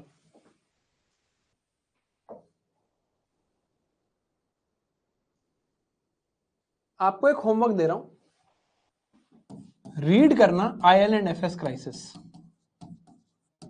just Google this term, IL&FS was one of the largest NBFCs in the country, meant for infrastructure financing. Read about this. इसके बारे में एक बार पढ़ना, IL&FS में क्या हुआ, what happened here. This company used to lend for infrastructure projects. Because of all the problems I mentioned, this company failed. It was the largest NBFC in the country for infrastructure financing. ठीक है, आज यहाँ रुकते हैं. I know थोड़े बहुत topics बीच में रह गए हैं. We are still left to do with NBFC regulation and SARFAESI act, insolvency and bankruptcy code. एक मैं आपको रिक्वेस्ट करूंगा कि ये नोट्स ऑलरेडी अपलोडेड हैं. यहां पर मुझे बताना था आपको, this is SARFAESI act, securitisation, asset reconstruction of financial assets and enforcement of security interest act 2002. ये हमें पढ़ना था. But we'll stop here. Tomorrow we will finish all this and start with capital markets. ठीक है, I know median decile भी रहता है, but let's start tomorrow. It's already been 3 hours 10 minutes. ठीक है, तो we will continue tomorrow from here only. ये सारे टॉपिक्स हम कल खत्म कर लेंगे and tomorrow we will put an end to this topic of banking and then we will be able to start with the next topic which is capital markets. कल हम share market पढ़ते हैं. थोड़ा लेट मी, एंड एक share market में आपको पहले एक बात बता रहा हूं, I am not going to give you any investment advice. ठीक है, I am not going to give you any sort of investment advice. ठीक है, मैं कोई इन्वेस्टमेंट एडवाइस नहीं दूंगा आपको. Share market is not important from the point of view of the exam. Exam के पॉइंट ऑफ व्यू से उतना इंपॉर्टेंट नहीं है. ठीक है, from your interest point of view it might be as important. Share market के exam में एक क्वेश्चन आता है हर साल और हम उतना ही पढ़ेंगे जितना एग्जाम में इंपॉर्टेंट है. नहीं तो I can teach you this for 15 lectures, but that is not why I am here. ठीक है, नाउ एग्रीकल्चर की आंसर राइटिंग देखनी थी बट कल देखेंगे. Just one announcement for tomorrow, we have a lot of work, lot of ground to cover tomorrow, so will start tomorrow at 4 PM. ठीक है, कल please come at 4 PM. Please come at 4 PM.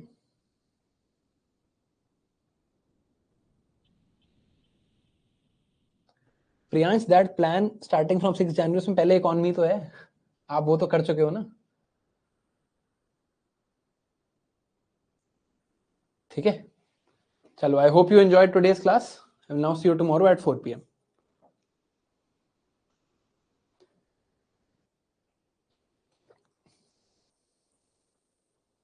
इशवंकु after 7th. ठीक है, चलो, good night, C you.